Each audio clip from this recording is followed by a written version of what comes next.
Ladies and gentlemen, welcome into another episode of Murder Church on a Sunday. Thank you so much for coming in here, 3 p.m. on a Sunday, Eastern Time. Thanks a lot. On X, I just posted this. If you guys could share it out, that would help me out a lot. Hit the old like ski here on YouTube. YouTube likes that as well. And yeah, I got Mo hanging out back here, and we're going to be watching a crazy interrogation, guys. This is going to be nuts. I haven't watched this previously, but we're going to kind of go into a few of the details before we actually jump into it. But it's going to be a doozy. Let me just say that. So, but yeah, thanks everyone. Let's rock and roll.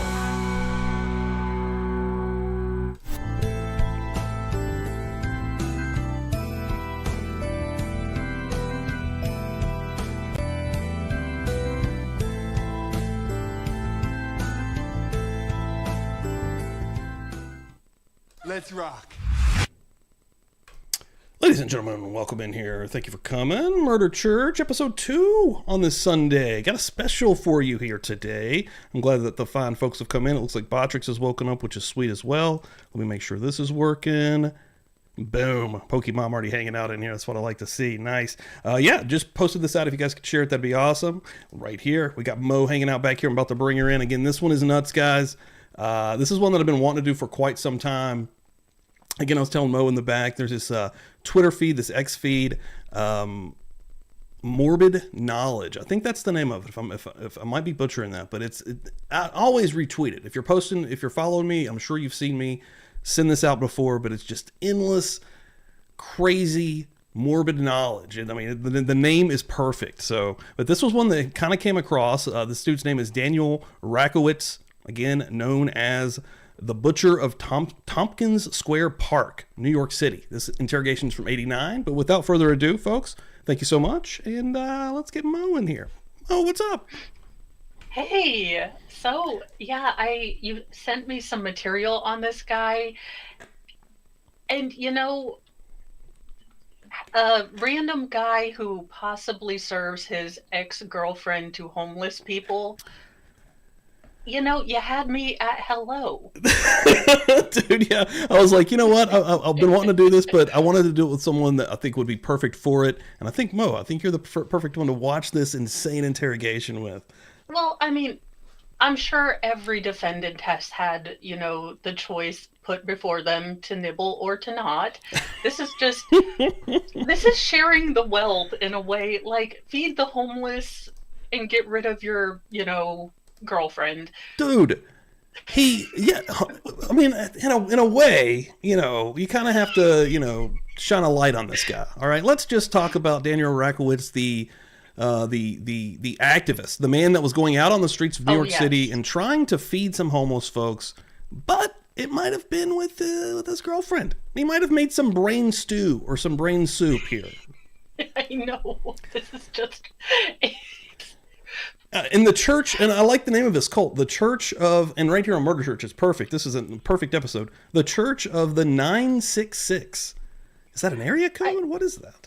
Well, I was wondering if he was dyslexic like I am, so he was like doing this, and he was like 666. Okay, but he messed it up. He's like, oh yeah, there's a movie. Maybe he thought it was trademarked.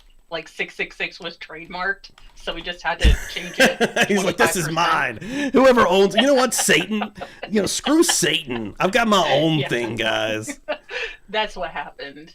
I think, I'm going to see if I'm crazy. No, I think I am crazy. There's this like old movie, and it's like a terrible movie. Like it's not a good one. Like it's just, but it's called something like that. It's like, and it must be another. Green? No, I think it's called 899, maybe.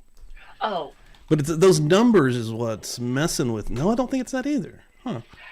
Well, but there's like something. I thought maybe it was a play on there's some kind of Satanist thing because it's real dark, but I don't know what that is.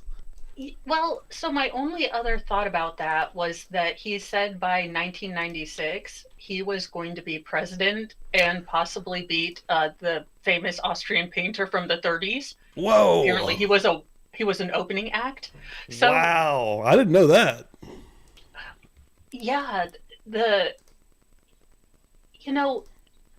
drugs are bad, okay, children? Do not do Quaaludes and, Colombian mountain powder together in the early 80s. It's just a bad idea. Dude, yeah, you're gonna melt your brain. And this guy. Hold on, I do have a couple of notes up here. Let me go through these real quick, just to kind of. There's a little bit of a get some kind of a background. I hope I'm saying his name right, and I'm also hope I'm saying the victim's name right as well. Rakowitz, who was known in the Manhattan's Lower East Side for his eccentric behavior, often seen with a pet rooster, and involved in drug dealing. You know, those go hand in hand always. He also has. I always carry my assault rooster. You know what? I've got to go down to the quarter mark and make a deal real quick. I got a guy parked up there. He's been there for like an hour.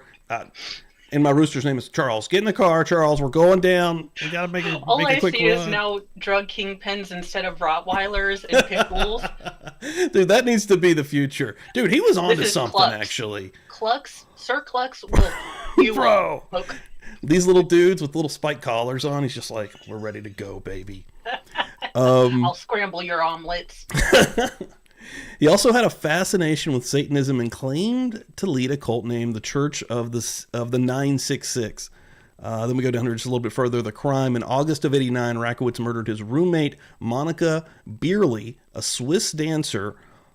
After killing her in their apartment, he dismembered her body, allegedly boiling her head and making soup with her remains, which he then served to homeless people in Tompkins Square Park. Arrest and trial, he bragged about the murder leading to the arrest. So that's why I'm interested in this interrogation, because I haven't watched or previewed this before, but reading kind of about this, it seems like he's going to be an open book here. Yeah, well, so that is one of the one of the kind of primary things you have to get for an insanity case is you have to not believe it was wrong. So in order to get an insanity, I mean, he basically has to go in there and say, look, Satan done told me. And then he said, feed the homeless, because apparently he's a good Satan. You know, so my brother's down here. He really has to go in there almost incredibly showing them that they believe it, or he believes it, because it has to be that he acted with no moral framework. Yeah. Yeah, and I think he's gonna, if the way this goes is the way I'm thinking, I think he's gonna be able to fit that criteria pretty well. And you know what, dude, it's not even in '89. It wasn't easy to get freaking, considered in the insanity, right? Like, well, that's what I'm wondering, because he had to fully show, and the '80s. So around that time in New York, wasn't that around the time they started cleaning up crime? So this would have been a hard-on crime sort of time. I thought you were going to go into the satanic panic kind of thing, but yeah. Well, that too, but also, I mean, so you're thinking end of the 80s, you are just coming out of the Dahmer, the, Manson, the Bundy, the I-70 killer.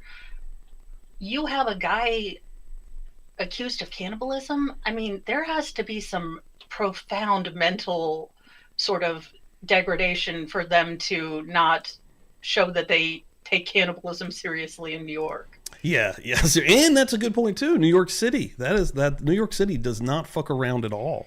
Well, I think Son of Sam got an insanity. Dude, you're right, and that was New York. So, and that's why 77. I think his trial did go into the early 80s, but yeah. Well, so this man would have to have demonstrated, because I know a lot of people thought Son of Sam had, been putting it on, and it did come out later that he and his, psychiatrist were somewhat being facetious.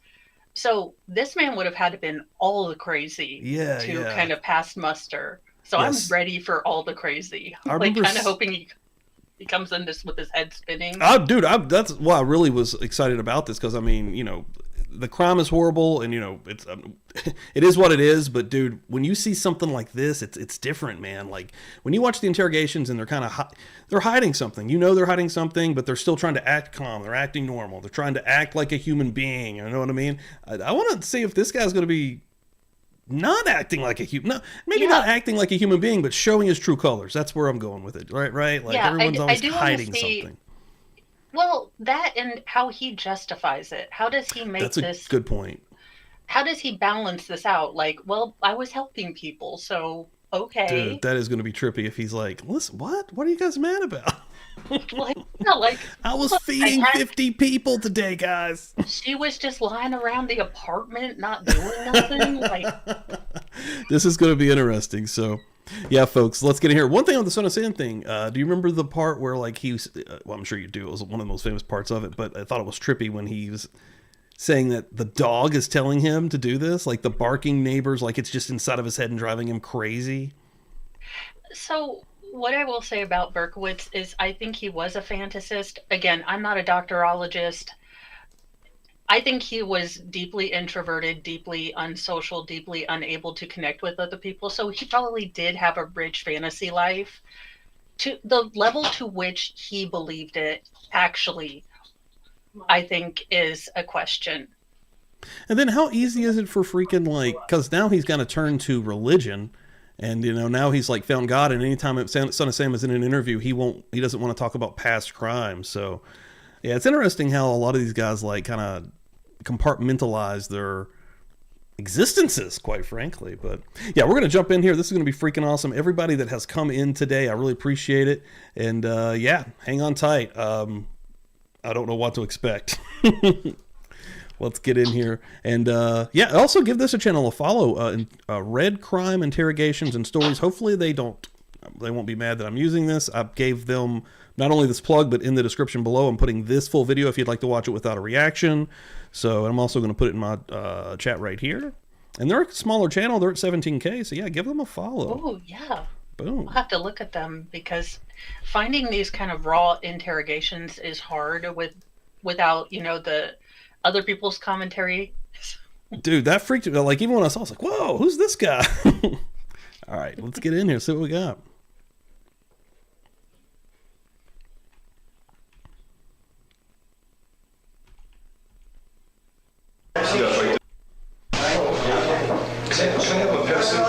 The school one you first? Yeah, like this have a Pepsi. Okay. September 18th, 89. He does look like Jesus, not gonna lie. He absolutely looks like Jesus. But like happy dude, Mormon Jesus, not like scary Catholic Jesus. That I grew up with, but like happy surfer Mormon Jesus. Exactly. Like look at his face right there. Like he looks so relaxed, so chill. Even with the Manson with his thing, members right? only jacket. He's right, I mean, members only jacket. He's styling right now, dude. But yeah, dude, like I can totally see lost people who are already like on the brink of fucking whatever damned life they're living, and you have some like charismatic guy come into your realm, right? Like everything's already so confusing, and it's even worse if you already come from some kind of religious background. I don't know, man. That shit can fuck your head so bad. Well, that and a lot of homeless people, a lot of people that are down on their luck, they're invisible. People actively go out of their way to avoid them. So you have a guy, no matter how strange he is, that just wants to come in and listen to you. Maybe you're strange, he's strange. It's so easy to get vulnerable people who are lonely to grab onto whatever just because they need something. So hippie Jesus in a members only jacket. I mean, I wasn't around to, well, okay, I was 4 in the 80s, so I don't know that I would have been a Target member, but I could see. Yeah, I was actually thinking about that here. I think my birthday's October 10th, so I'm coming into 3. I was born in 86, so I'm about to be 3 years old here. Super young. We're just out of this guy's realm here, maybe. Yeah. He wants a Pepsi. God, I could have actually saved her life that Saturday. Didn't they just one hit to her throat could kill somebody? Yeah. She was like raising up her knife, and I said, shit, hit her one time in the throat. Let me just stop you for a second, okay, to introduce myself, all right? My name is Deborah Gill, and I'm an assistant DA here in Manhattan. This is Carolyn Streicher. She's also an assistant district attorney, okay? And you've already met Detective Abernathy, haven't you? Yes, ma'am. Okay, and he's standing up in the back of the room, right? Right. Okay. Before I go any further, you know that this is being videotaped, right? Right. And you have no objection to that? No. Okay. It's about 11:10 in the evening, and it's September 18th. Is that right? And I just want to tell you that we're going to ask you a couple of questions about the death of Monika Beerle, which occurred on Bam! Beerle! Nailed that shit! Yes. Thought I was Which gonna is fuck that name up. amazing because she is from Sweden, and I was like, oh crap. Dude, I Like, why do definitely you was. have to- I was leaning towards Breely, but the R wasn't before the E, so Yeah, that's the one hard thing when I pick up like, and I'll go through an article and I'm like, damn. I'm like, look, I am not committing a hate crime. I am highlighting it, and y'all can Dude. read amongst yourselves. I fuck up on like that's actually my only like claim to fame in this entire sphere is fucking up these affidavits, fucking up names. if it's even slightly strange, I'm gonna ruin it. Like, Oh, believe me, people are like spelling it phonetically, and I'm still having a mental block. Like Logan David, like, and I have to literally do the little clap like syllable thing. yeah.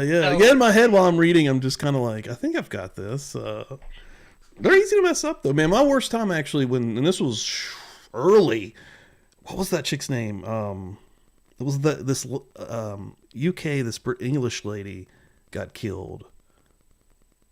Man, I forget her name now, and I hate that because I did a lot of shows on her. But anyways, I did some shows, and one of them blew up this live. It got like 10K views the next day. no. Every comment is just killing me because I'm butchering every like street name in England. I'm like, guys, what are we doing here? First of all, okay, Leicester is a trick because Nicole it looks Bully. like Nicole Bully Leicester. was her name. So yeah, Dude. English is just there to mess us up. It is, man. Like He- Nikolai Bully. Her name was Nikolai Bully. I'm pretty sure that was her name. That story was He crazy. is so chill He's just like, yo. for. we're I know doing he's this? just like, Are we- look at. You've got the old voice or answering machine in the background with a heat lamp for some reason. I don't know What? why. Like they're like going to start a little marijuana plant here. Like, what do we do? I know they're AC like up here. that is such a fire hazard. There's like 173 extension cords plugged in. This is Clark Griswold's Dude. house. Are they doing the interrogation in his shitty apartment? Like, what are we doing? Like, I don't know. And that shelf is just so like, look, I don't make stuff level. This is why I'm not allowed to play with power tools. But even I noticed that. dude. Dude, this one right here, I don't even know if I said that one right, genuflect.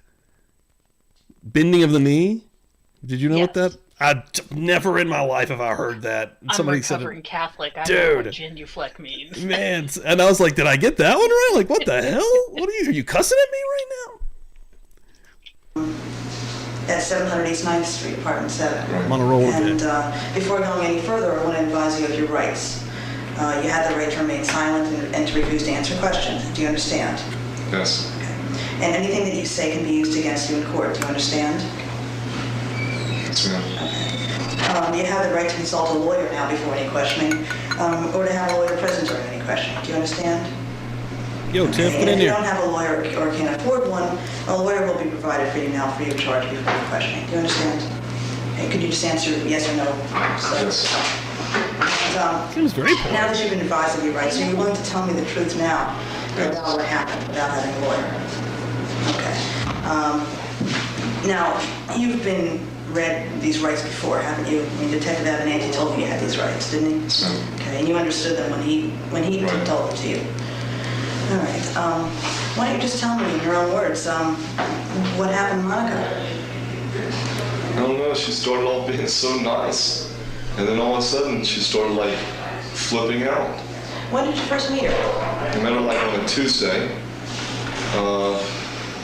Was that in August sometime? Yeah, I think it's August the 4th or something. It's on a Tuesday in August, like the first Tuesday in August. And how did you come to meet her? I was walking on the street and seen her. And she passed me by, and I was talking to some other people at the time, so I ran after her to be able to speak to her, because I thought she was cute and all this. And so then I smoked a joint with her. And, well, she seemed I all don't know, cool, and I this was telling her sounded about like the true apartment, love she to knew. me. I mean, right now, he's just like, dude, she was pretty. I had a number on me. You know what I'm saying? He's like, I look, wanted but it. then she flipped out because chicks, am I right? It would be funny if he was like with a detective. I think he's got a lady here, but he's just like, oh, buddy, I know. Then she said possibly. But we can't all just serve them to the neighborhood. She did. So I took her there right then. She saw it. And she was all nice, totally nice with me. And where was it that you first met her then? Where was this on the street? Like 20th Street and 2nd Avenue. And was it in the, what time of day was it? Do you remember? I do wonder if like the maybe rooster about, was with 5 him or during 6 the o'clock. first date. Dude, yeah. Like that's a big that's a That's not power just a move. joint in my pocket. I also have a rooster in there, and he is happy to see you. She's like, "Oh, I'm sorry. Excuse me." He's like, "No. Actually, I've got a rooster in my." He's like, I was choking my chicken, but actually, it's quite literal and not euphemistic. She's like, "You son of a bitch! I thought you were." Oh, there is a chick. Oh, wow. Okay, a rooster. Like, hello, this is Rooster. His name is Rooster. In the evening? Right. And you went to your apartment. That's at 700 East 9th Street? Right. How long have you lived there? I've lived there since like July the 6th. Okay. Where'd you live before that? Before that, I was living like in, I was like homeless, actually. Here in New York? Yeah, You're not from New York originally, are you? from Texas. How long have you been living here in the city? For 5.5 years. Anyway, why don't you go in and tell us what happened after you took Monika back to your apartment when you first met her? Well, we smoked some more pot, and we ended up, having sex. No. And that's about it. And then she left.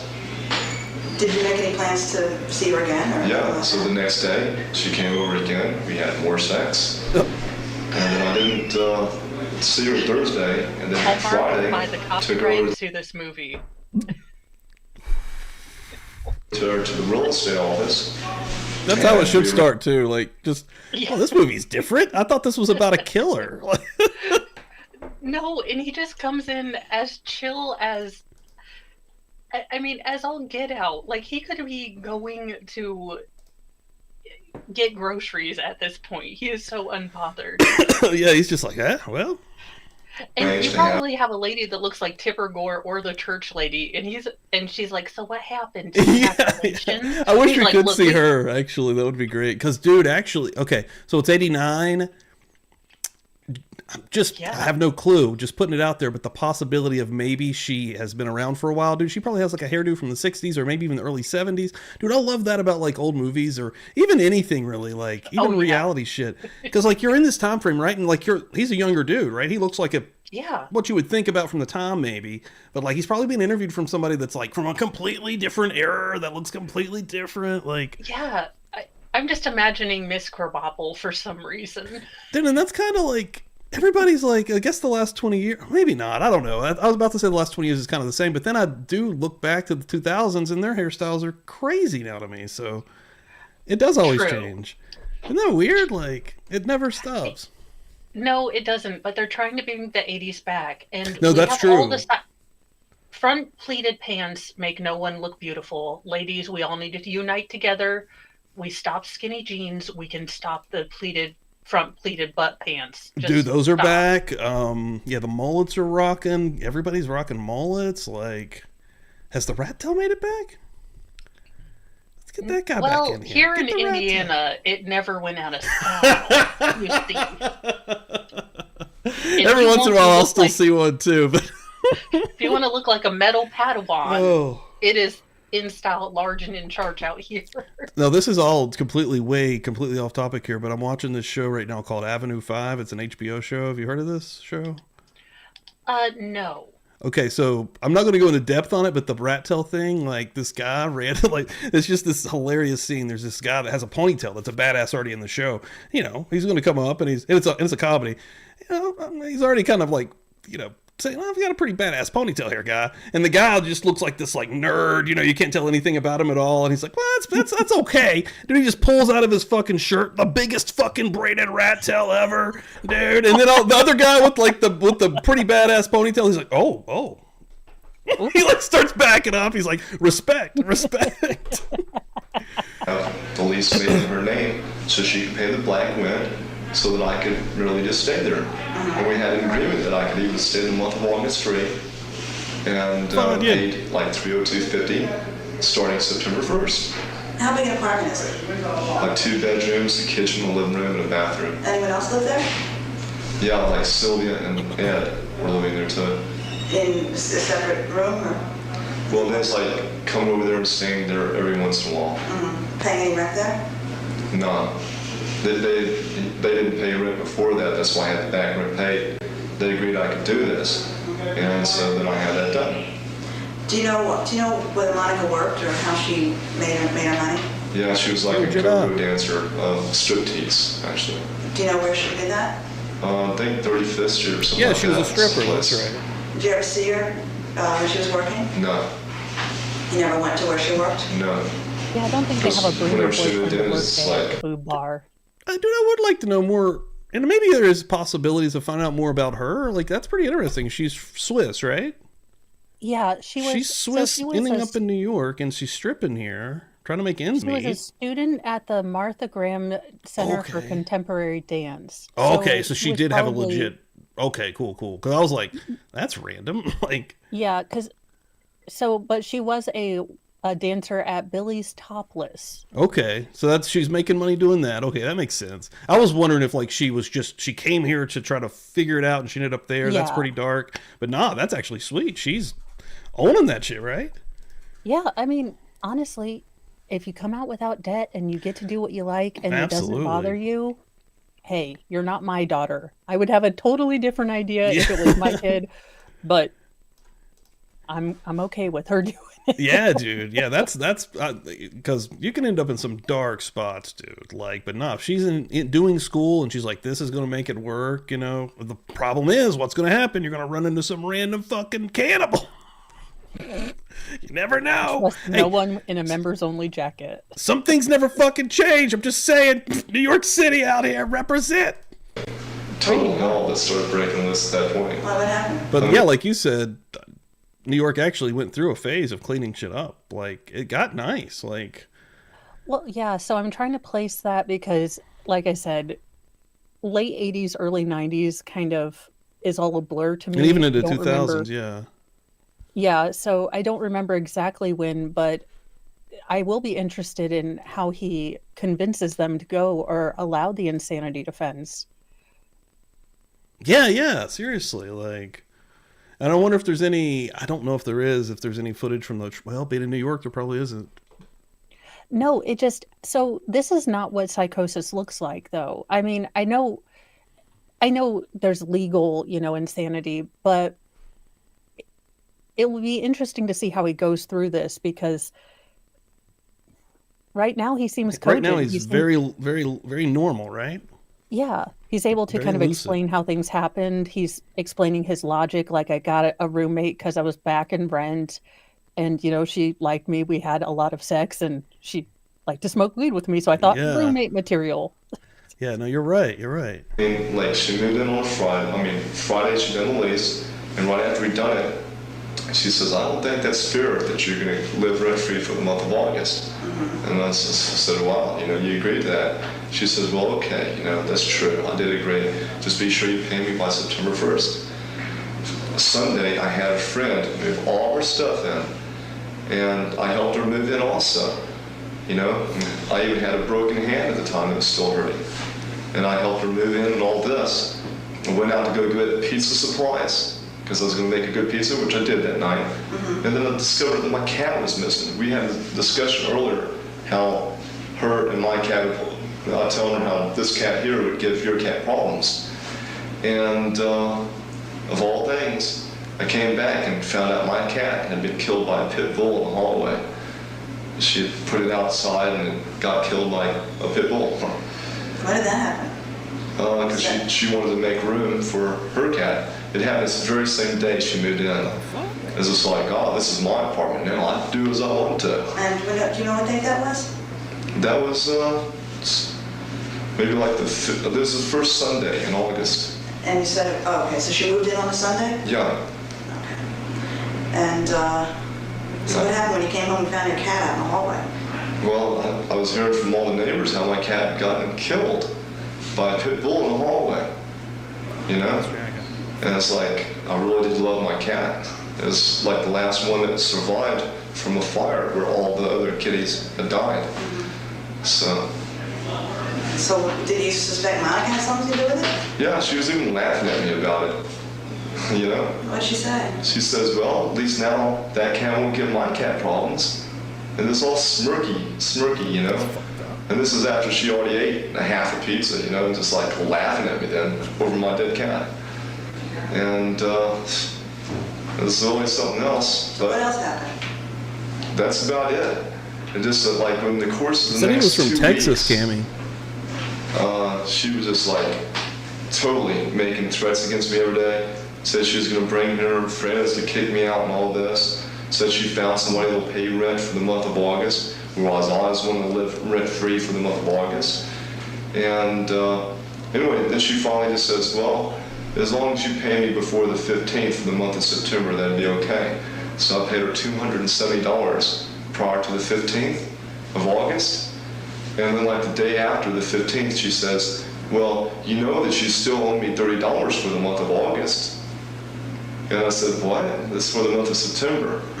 And she says, no, that's for the month of August, because I decided now that you have to pay rent for the month of August too. You're going to have to, you know, bring up some more money for the month of September.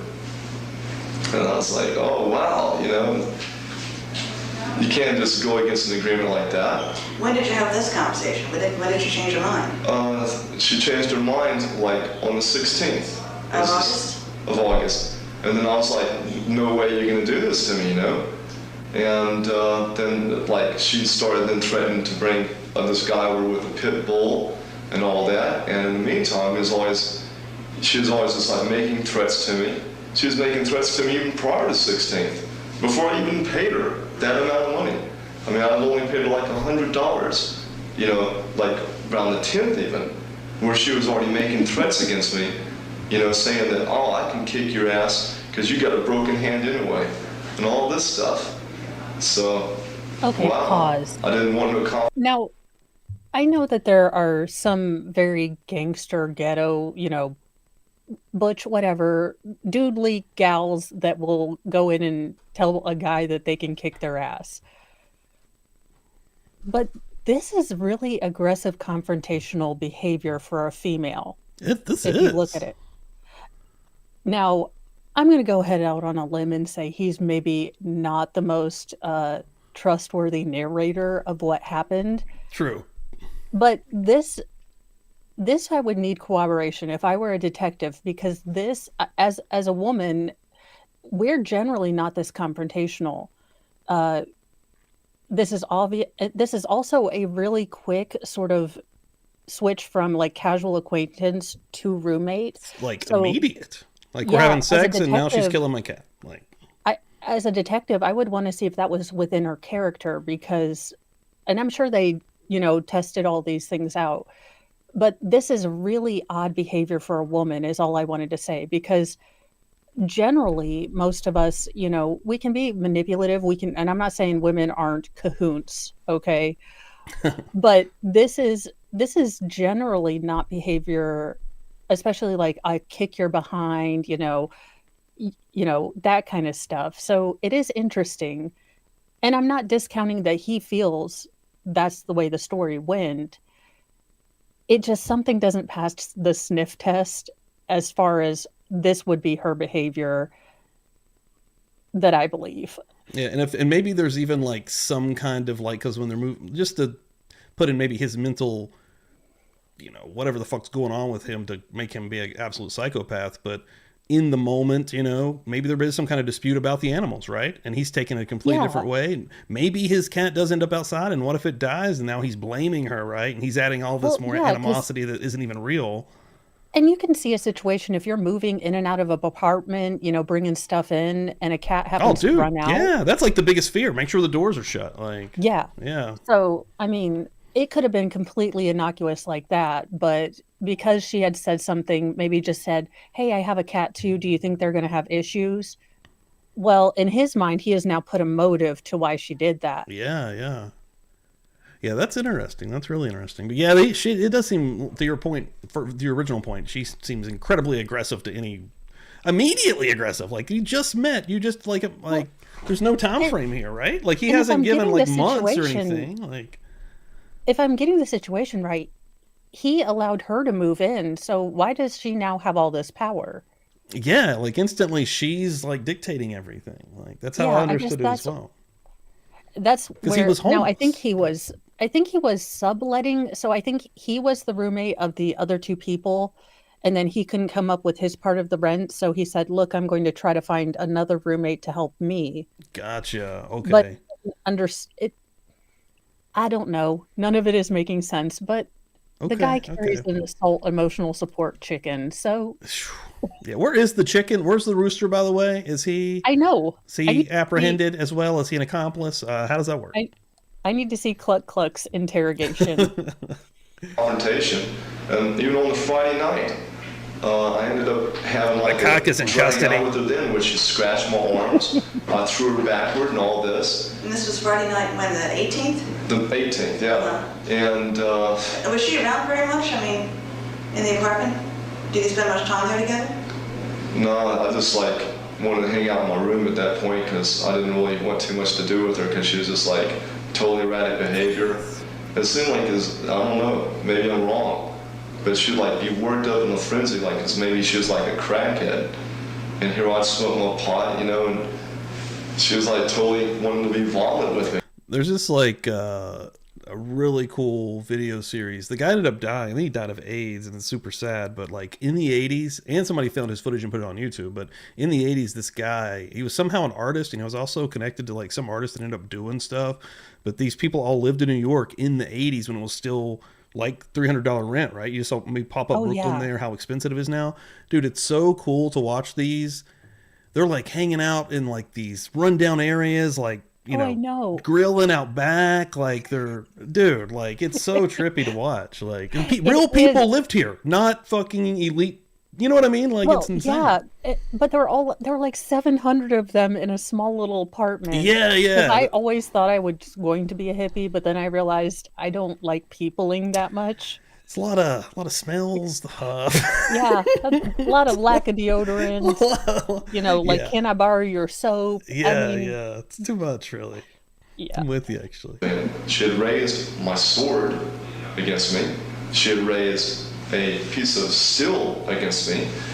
And then Saturday morning, RuPaul is in some of these videos I'm talking about before they like made it, like just hanging out like with this dude, like it's just a group of friends. RuPaul always made it, girlfriend. yeah, yeah, and they were RuPaul already was like always doing there. stuff because they're like even talking about like shows and stuff. You did the boobs. Like, they were But dude, I'm gonna have to find it because it's incredibly interesting, and it like he takes walks. He's always got this dog. Like, I don't know, man. But you can look really deep into the dude's story, and like there's even podcasts within the last few years. Some people dive really deep, and they found RuPaul and other people talking about this person that filmed this, and like they're kind of reminiscing about the '80s from then. Dude, it's just trippy. Like, she actually came after me. and what's with a trippy is knife. RuPaul would And probably she still live raised there, the right? knife to stab me with it. I punched her And could afford one it time even. That's pretty badass. to send her back. And I hit her in the throat. And then she just fell down, starting to gurgle and stuff like that. Let me back up here just a second. Against me. She had raised a piece of steel against me. And then Saturday morning, she actually came after me with a knife. And she raised the Where did knife. the piece of steel come from? Yeah. Like, Also, what the fuck is a this- piece of steel? Okay. Like- You have a sword in your apartment? Yeah. Like, why would you not say a golf club, a sword? He comes with the knife, but she had fucking a piece of steel. Well, I think he meant sill. So, like, trim. Oh, okay. Did he say seal? I thought he said Well, so steel. that's what I heard, but maybe you heard it Well, right. stabbed me with it. I punched her one time to send her back. And I hit her in the throat. And then she just fell down, starting to gurgle and stuff like that. And then I saw that she was spitting out like like a hot or a sputum or whatever. And then she wasn't moving no more after that. She So she just can't totally even- The went- one hit in the neck? Yeah. I mean, she actually busted through You my gotta door think she's Friday night. a dancer, And I- so they're fairly petite Well, that's in true. general. And if he is just And- kind of blasting, and maybe he, Well, yeah, and your throat. I don't think you need all that much to cause a collapse. That's true. Yeah. Like your larynx can easily be crushed. Like, And do we honestly think that this man stopped at one punch? I mean, yeah, if he had gotten that mad, do we honestly think that he just went like, and then went like, oh hell, I don't know what happened here? Yeah, I can't see that. I actually had to barricade my door. And How'd you do that? how'd she do that? How did I bet close she your is door? petite. That was a good Well, point. it just had a little small flimsy latch on there. You know, this was 2 little screws. It's like about that long. And she just like, you know, we had all this fight. I threw her backward. She was yelling at me from behind my door for like 5 minutes. I was just smoking a joint and just like trying to not listen to what she was saying to me. And then all of a sudden, there she comes into my room. So, you know, I tell her, hey. Now, I don't do drugs, though. Just weed. Leave this guy alone. I mean, his occupation is that of Towley. Let's be real. Okay. You guys want to get high? That's all. He's just walking around the homeless camps all day. I mean, to be fair, so one of the very interesting things, and I can see just the way he talks that he would definitely draw people in. He's very mellow. Yeah. But what he did do is he would like panhandle in front of grocery stores. He loved to cook. So he would get a bunch of strangers to get like 40 pounds worth of food. And he'd go back to his apartment, cook all that up, and then take it to the local people at Tompkins Square. So it's an interesting juxtaposition because he'll use words like sputum. And then he also talks about, you know, well, I have a pet rooster, as one does. So he is an interesting combination because you can tell the deep anger that he has, but it's almost just a mellow anger that will sit there until it sparks again. Yeah. It's like festering until something sets it Yeah. off, right? You better get the hell Yeah, out. I don't think I even made that one you just set out. So he said sputic when he was talking about her. Yeah, he said like a hawk or a sputum Okay. Yeah. coming out of her mouth. And I was like, okay, man who carries around a salt I rooster and has a know, like- sword. Sputum. Okay. In my room, or else I'm gonna hit you. And Did you hit her? I threatened to hit her, and she did get out of the room. Did you push her She out? saw that I didn't even have to deal with her at that point. I can find She a just picture. says, well, I'm gonna get you tomorrow, you know? And then tomorrow, you know, as far as I was expecting that she was gonna bring other people, which she had originally said with the pit bull, she was just like wanting to intimidate me, I guess, before she went out, I guess by threatening me with the knife. So I figured, wow, I mean, she's raising a knife to me, I'm gonna hit her now. This was on Saturday morning? Saturday morning, like 10 o'clock. So I punched her one time in the throat. And it's just like, I couldn't believe that. Well, I think that was his what was the fight about on Saturday morning? Saturday morning is because she was just like trying to intimidate me, I guess, to get me out of there. I don't think she really would have stabbed me. But I just hit her because I was pretty angry at that point. I was like even thinking the whole night how she'd killed my cat, how through my kindness I moved her out of this small little room just to have a bigger room, you know? And to take over an apartment's lease, which she could have sold that lease, which she was advised even before she took it over. And then like all of a sudden it's just like, she totally wanted to turn against me. She turned from being like a friend to somebody I really did hate. And then whenever she came at me with that knife, it was just like I had so much hate in my body against her. And I just hit her one time, you know, very hard. I mean, I did hit her really hard because I was really angry at that point. Brooklyn. And you've been And angry for a long time, hadn't you? yeah, she was getting me angrier, and angrier every day. Did you ever threaten her before? No, I just told her, hey, if you ever mess with me, I'll get back at you. But all I had in store for her was that if she got me out of there legally, I was going to be over there with like a bucket of shit and piss. And I was going to dump it on her. That's all I had planned for her. I was going to hang out outside till she came out. I was going to dump a bucket of shit and piss on her. But then I hit her that one That's time. commitment to revenge. The fuck? This someone pulled a fire alarm. Come on, let's get out of here. One of his cult members is outside. Someone's like, I mean, well, it does take commitment. I mean, you got to buy the bucket or find the bucket. You've got to collect fill it. it. I mean, it's not easy. Come on, let's Is be it real. a group effort? Does he go around to his friends after he eats? Dude. Like, also, there is a possibility of splatter here. Dude, no. Dear God. Oh, God. Yeah, that's the correct response. Dear God.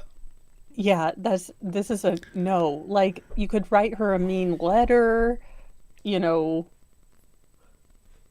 No, that's me. Oh, I'm getting a beep. I got to go make a deal real quick. Fuck it. Can we do this? I This They is didn't why even I'm check so him? glad. I am so glad that I was born when cell phones remember numbers, because I would have been lost with a beeper beeper. days. 'Cause You get the beep. Oh, okay. It's Phil. Yeah, it's 93486.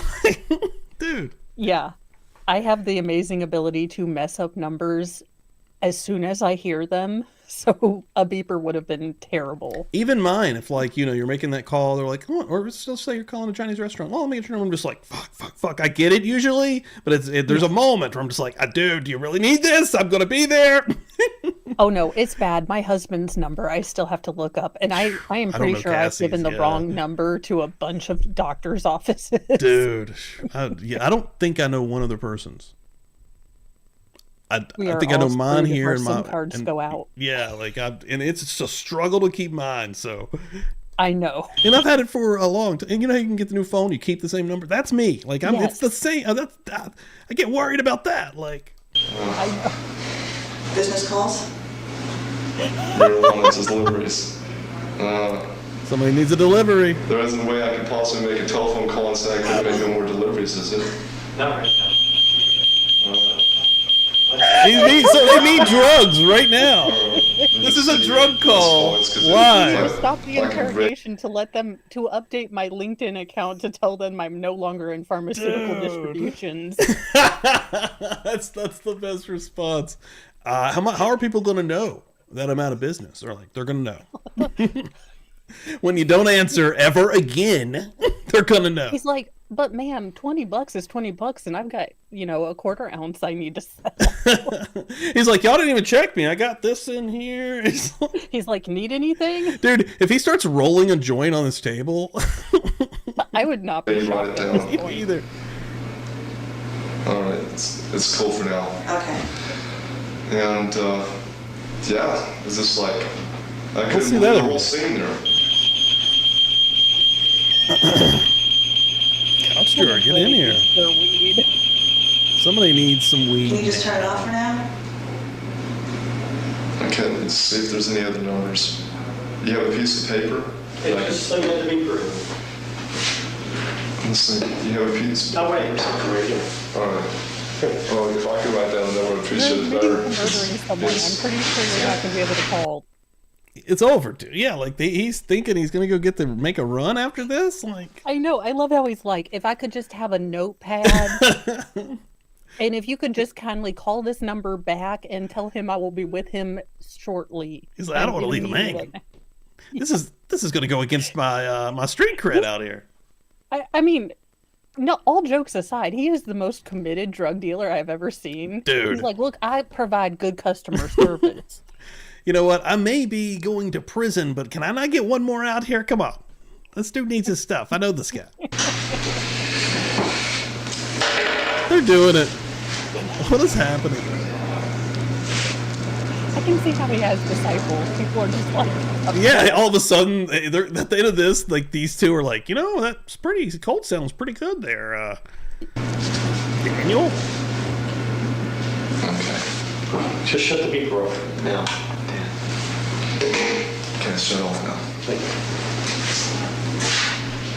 Tell me how angry you That was were different. that Saturday morning.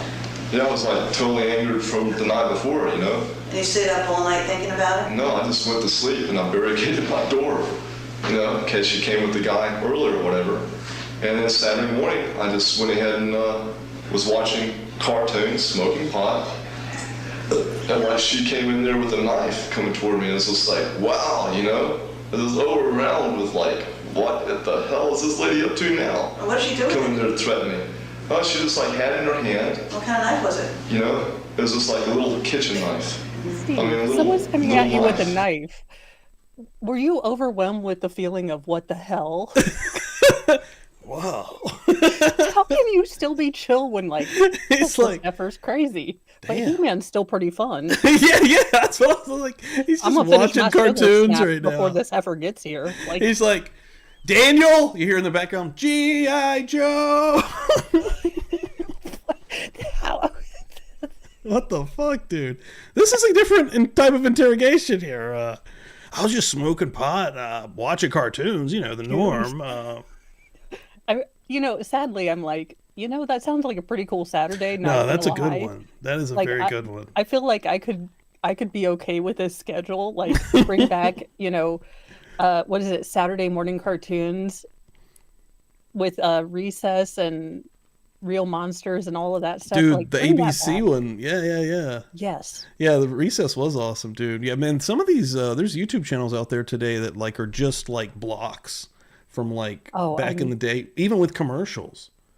Like it's the full like nostalgic dive. Like I'll have to send you one of them. I have one that I watch regularly. I'm telling you. And he'll do different like eras. Like on behalf of 90s babies, 90s children, if you would just bring back an adult book it club for like me doing adult things, like if I pay a bill, I get my own personal pan pizza and nobody asks me questions.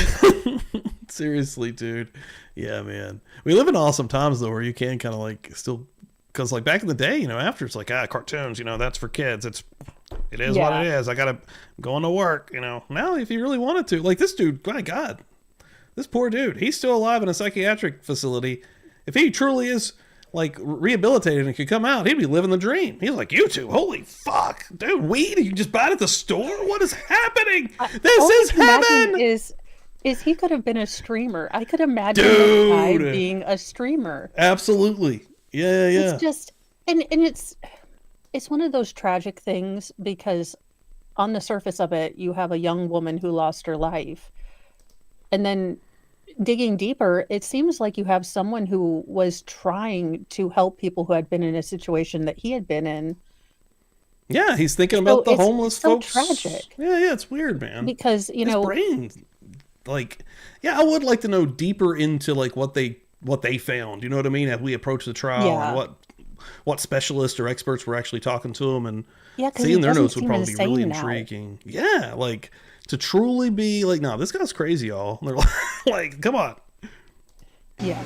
And like a little steak knife or something? Yeah, the outside world is it would be really better today than it would be then to him. And she just says,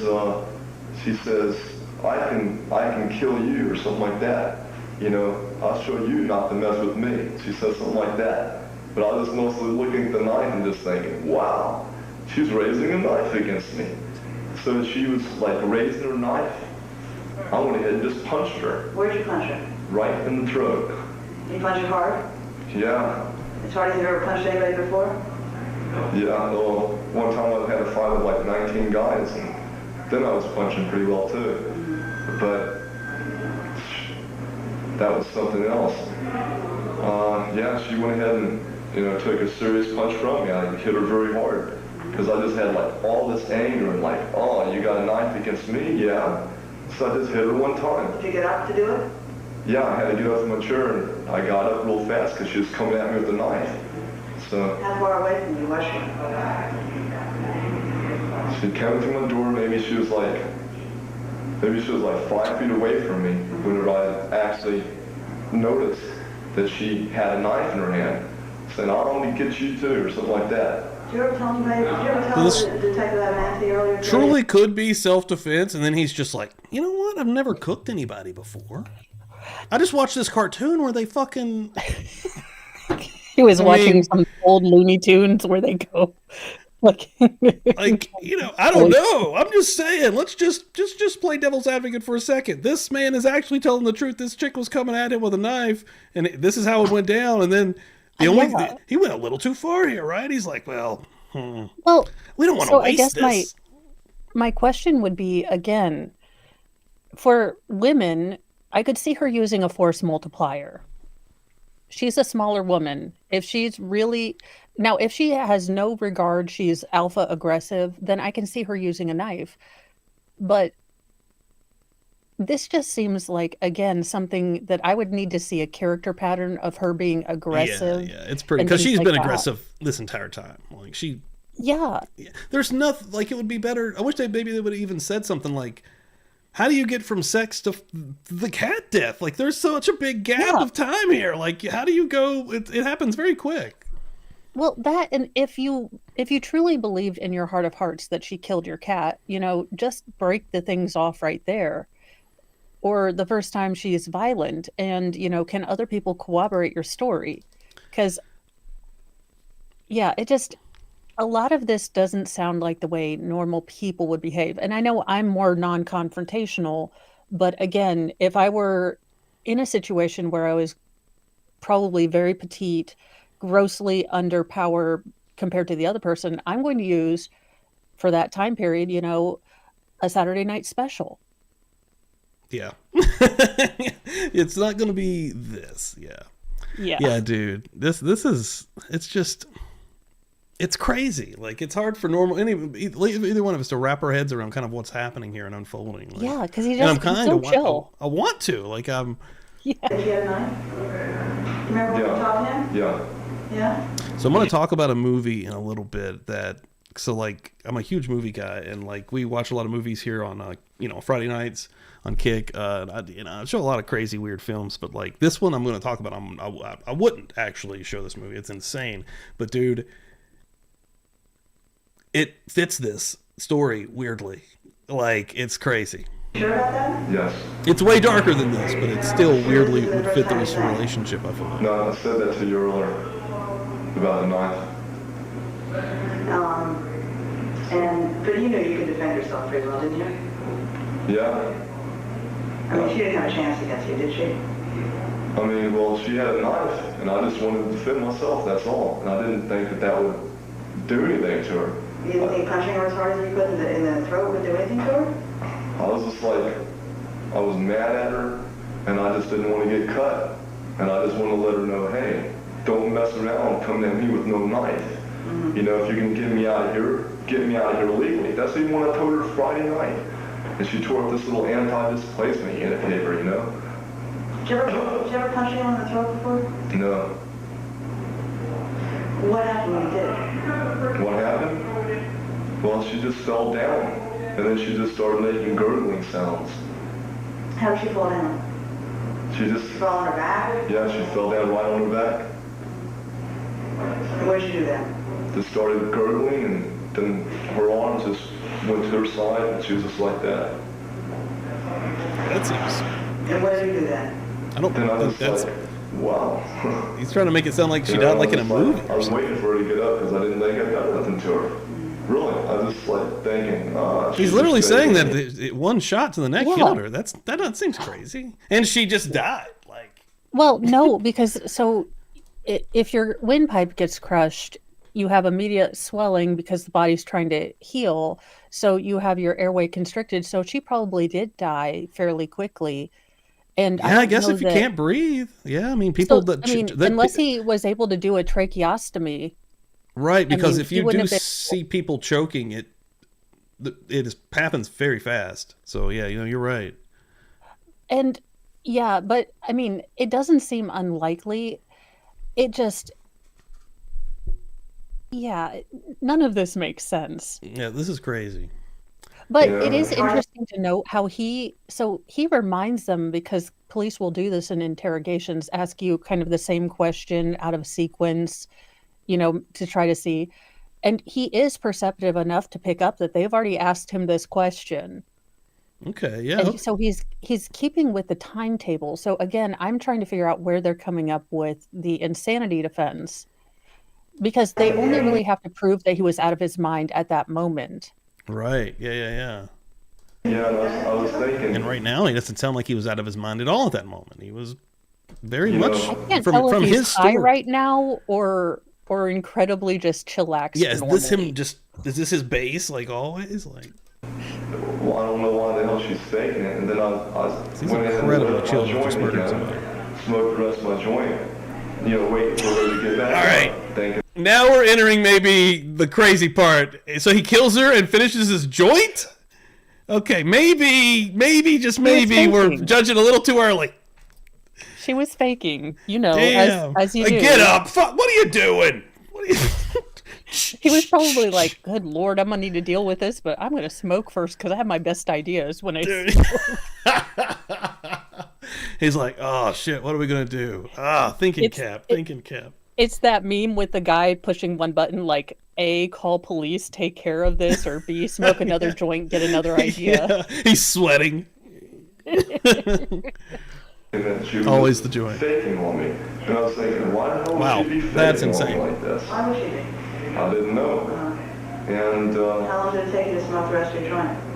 like maybe 5 minutes. And she was lying on the Oh, floor yeah. the whole time? Yeah. Still making noises? No, she totally wasn't making no more noises. Wasn't moving? Wasn't moving. You still thought she was faking it? Gabby. Yeah.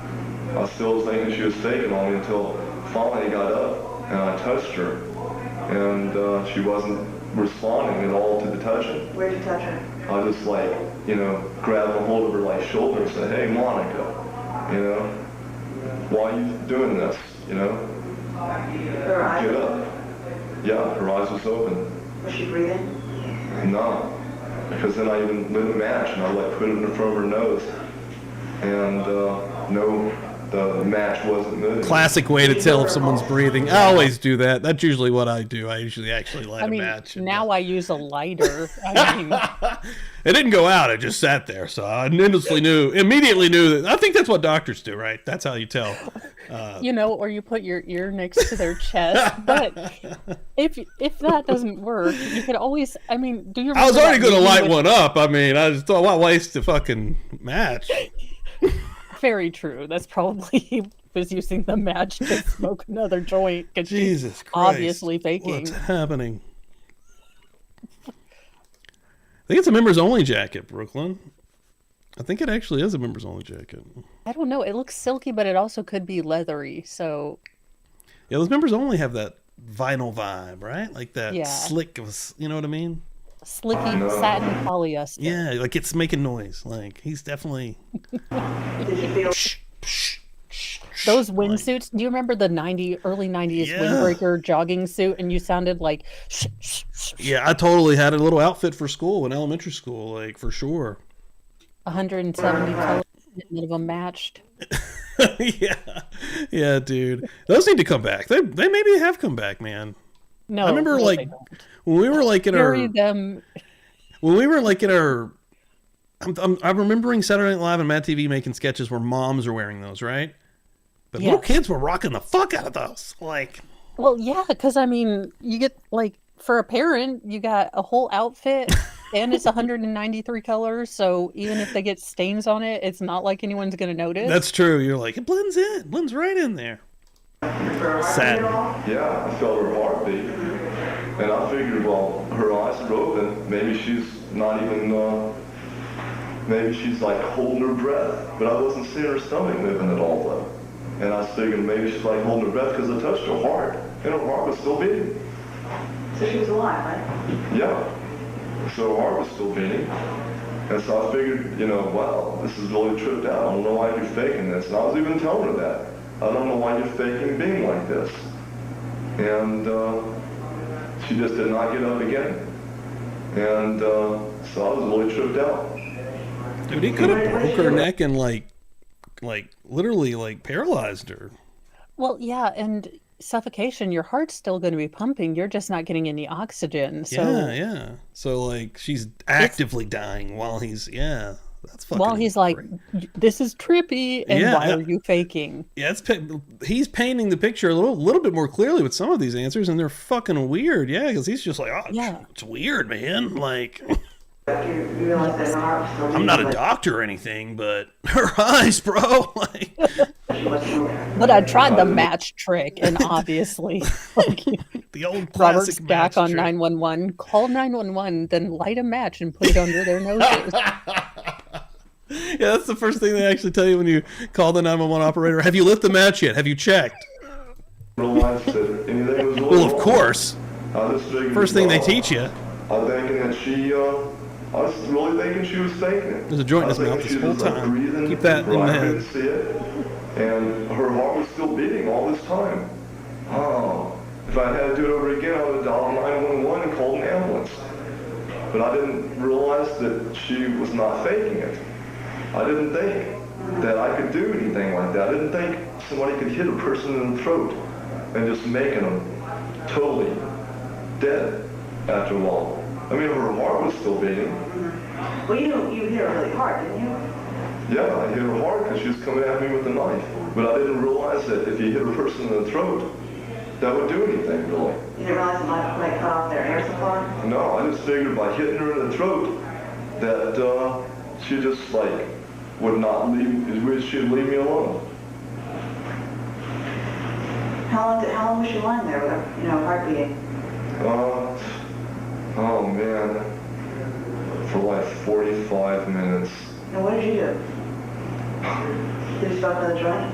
I did smoke another joint. What I the actually thought that she was fuck? faking it all this time.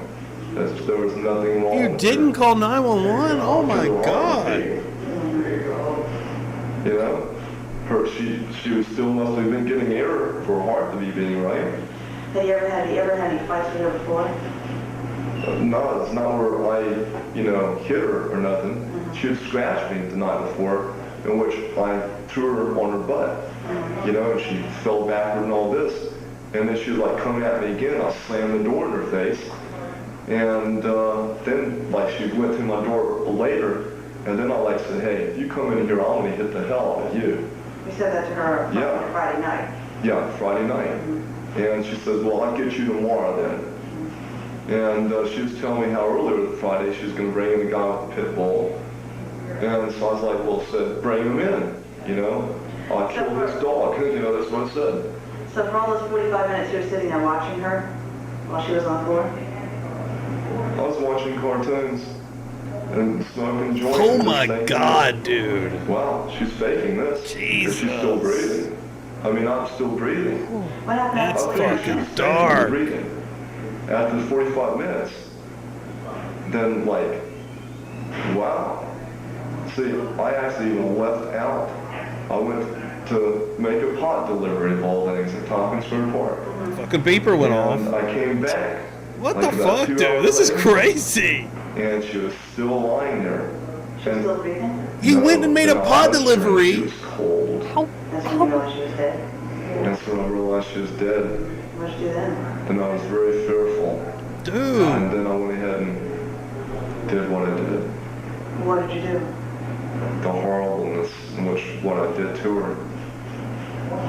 I dissected her body totally. Why don't you tell me how you did that? I just started chopping her up, cooking her meat How did you chop it? with a butcher knife and the aid of a saw. What kind of saw did you use? Just a wood saw Where did you get the saw? from a hardware store. So you went out and bought a saw? That day I went out and bought a saw. Now what time are we talking about now? This is about 4 o'clock in the afternoon. That you went out to buy the saw? Yeah, because I realized, wow, I'm going to be going to prison now for murder, And when did you return from Tompkins Square Park? When I returned there, about 1 o'clock, I'd say. Yeah, about 1 o'clock, I'd say. And that's when you say you realized she was Yeah, then I dead. came back and she was cold. So from 1 o'clock to 4 o'clock, what did you do? From 1 I o'clock was to just smoking a lot more pot and just was thinking, what can I do? What can I do? And what was the solution? I called I it. thinking, It was if I the tell pot for the police, I'm win. going to go to prison. Dude, I can't even believe what I'm hearing here. I'm looking at here. Fondian said, did I not say it earlier? Did I miss this? Was you talking about this? Holy fuck. So his dad was a criminal investigator for the U.S. Army. This It dude? does it. Yeah. So he was born in Fort Leonard Wood, Missouri. That's where they train MPs for the military, for Army at least. Now, I do wonder if his family was into hunting because you would have to have a certain comfort with breaking things down in order to not leave a. I'm just trying to figure out how a man that was high as balls dismembered a chick without Dude. cutting his effing hand off. Also, isn't weed supposed to make you mellow and not like all stabby? Dude. Yeah, bro. Like, this is insane. I can't even fathom, like, the jumps from the knife, the punch, him thinking it's fake, smoking 2, maybe 3 joints, making a pot run delivery, coming back, she's still dying. Well, fuck, I guess I have to make some food. What the fuck? How do you get to dissecting her, in his own words, and then cooking the meat? And then he even just said, I'm going to prison. How does this man even have pot to sell? Because from what I'm seeing, he is He must have been a legit dealer, right? He has to have just Don been Corleoning, like half of it. He had to have just had literally, probably, actually, he was probably a legit. The way that, I mean, that way that beeper's going off and the way he sounds like he's smoking pot, yeah, dude, that's actually crazy. So also to that, well, you know what? I was gonna say, why the fuck doesn't he have money though? Like, he doesn't have any money, so like, maybe he is a small time dealer and he's just smoking it all. Any profit is in his lungs, like. Yeah, that, or he's gonna give like certain friends discounts. Like, you know, he seems like the drug dealer that you would text and be like, "Look, I got $10. Can you spot me? I got you, bro." And he'd be like, "Hey, let me smoke some with you." Yeah. It wasn't a delivery. He's like, "Let's test the merchandise." He gets back like 8 hours later. Dude, wow, he is an alternate universe, way more fucked up version of the drug dealer from Pineapple Express. Yes. Murder, and I didn't even murder her. It was an accident. Fuck, dude. This one's dark, guys. This one's super dark. Holy fuck. I'm gonna do what all my friends. Yeah, I did know that part, but I mean, I'm freaking out by how quick this has escalated to this. Like, the story is insane. Friends that tell me about them having done things like this. That was actually what I thought about. How they've done things. Like, so many of these fucking killers and future killers, dude, so many of their fathers were in military and like a part of these weird fucking programs. Like, well, I think that was a pattern because the Sunset Boulevard killer, it was a pair killing. I think his father was an international diplomat. There have been a couple that have had fathers with military background. Dahmer's dad, I think, had a military background, if I'm not Dahmer, crazy. Bankowitz, I think, as well. And then Hinckley Jr., I think, also. Dude. And then I don't remember the guy's name. He was he was a shooter, like a, one of the, like a sniper that was doing sniping on the highway. Well, that in the Texas University, A&M. Yeah, the tower. Yeah. Yeah. There is some weird connections there. Like, these kids are getting fucked up by something. I mean, you'd probably have to do some legit, studying and tests, but what the fuck? This man's blood type is THC. I don't know that he's even going to show up on a talk screen. Dude, like, even if he had all the Cherry Ultra in him. Dude. Yeah, he never stops at all points. At all points when he's telling the story, just picture the joint in the lips. So it's just dangling. I'm just imagining him lighting the next joint with the roach of the other. Oh, dude, yeah. Dude, he's like a chain joint smoker. And like people smoke cigarettes. You're right. That's insane. Like this, so I've done exactly their procedures. Have you ever done it before? No. Yeah, 89. Told you about it? Yeah. Timmy Sharp's like, don't put that evil on me, man. They do a lot of weird things like that. No, even as I was saying it, like, it's like, I have what we name 7, you know what I mean? Like, it's so few that we actually know, but it is weird. Like, it's I don't know. I think there's a deep connection. I mean, if you notice kind of the patterns with this guy, he obviously has a few screws loose. So, whether this was, and what I did want to point out, and I have to look this up, he might have, because this might have been before they took out voluntary intoxication as means to insanity. So I'll have to research that.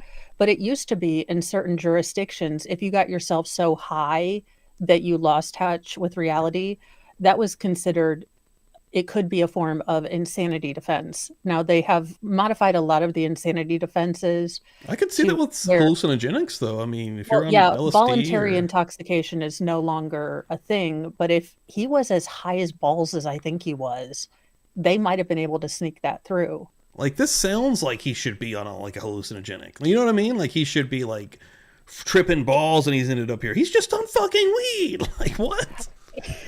Like, he's not even Yeah, drinking. no, it really does seem like a dysregulation. And you would think that all the weed he's smoking, I mean, he would be physically incapable of getting upset.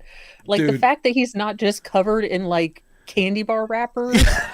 And not, yeah, exactly. Like, dude, get the munchy syrup and you're not. But yeah, dude, they missed the boat. Well, this would also put this into the zeitgeist, but remember back in this day, just say no to drugs. This guy put this on.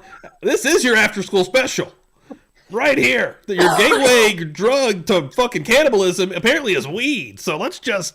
I mean, reefer madness. No, this guy is like, you know what? Maybe I don't need a gummy after this. You know what, guys? I'm going to change the gimmick of the show. I'm not sure if we're going to. So you thought to yourself, what, how can I get rid of this body? Yeah, And what was the solution you came up with? to do what I did, dissection. So, is that He's when you talking decided about so what I casual. saw? Yes, What did you do first? When you decided that's what you were going to do? smoked a lot more pot. Smoked it like a quarter ounce of pot. It never During stops. that day or something. I was just like totally flipping out. I didn't know what to do. Right, but at some point you came to a decision, right? Yeah, About what to do to get rid of this evidence. yeah. And what's the first thing you did once you came to that decision? That's Well, I went you and nailed bought it, me Tim. a plastic tarp, put it in the bathtub, and I carried her to the bathtub, put her in there, and then started chopping her up in the bathtub. Why did you get the tarp? Why? Didn't even have that So thought. not There we go, the Brooklyn. blood in the bathtub.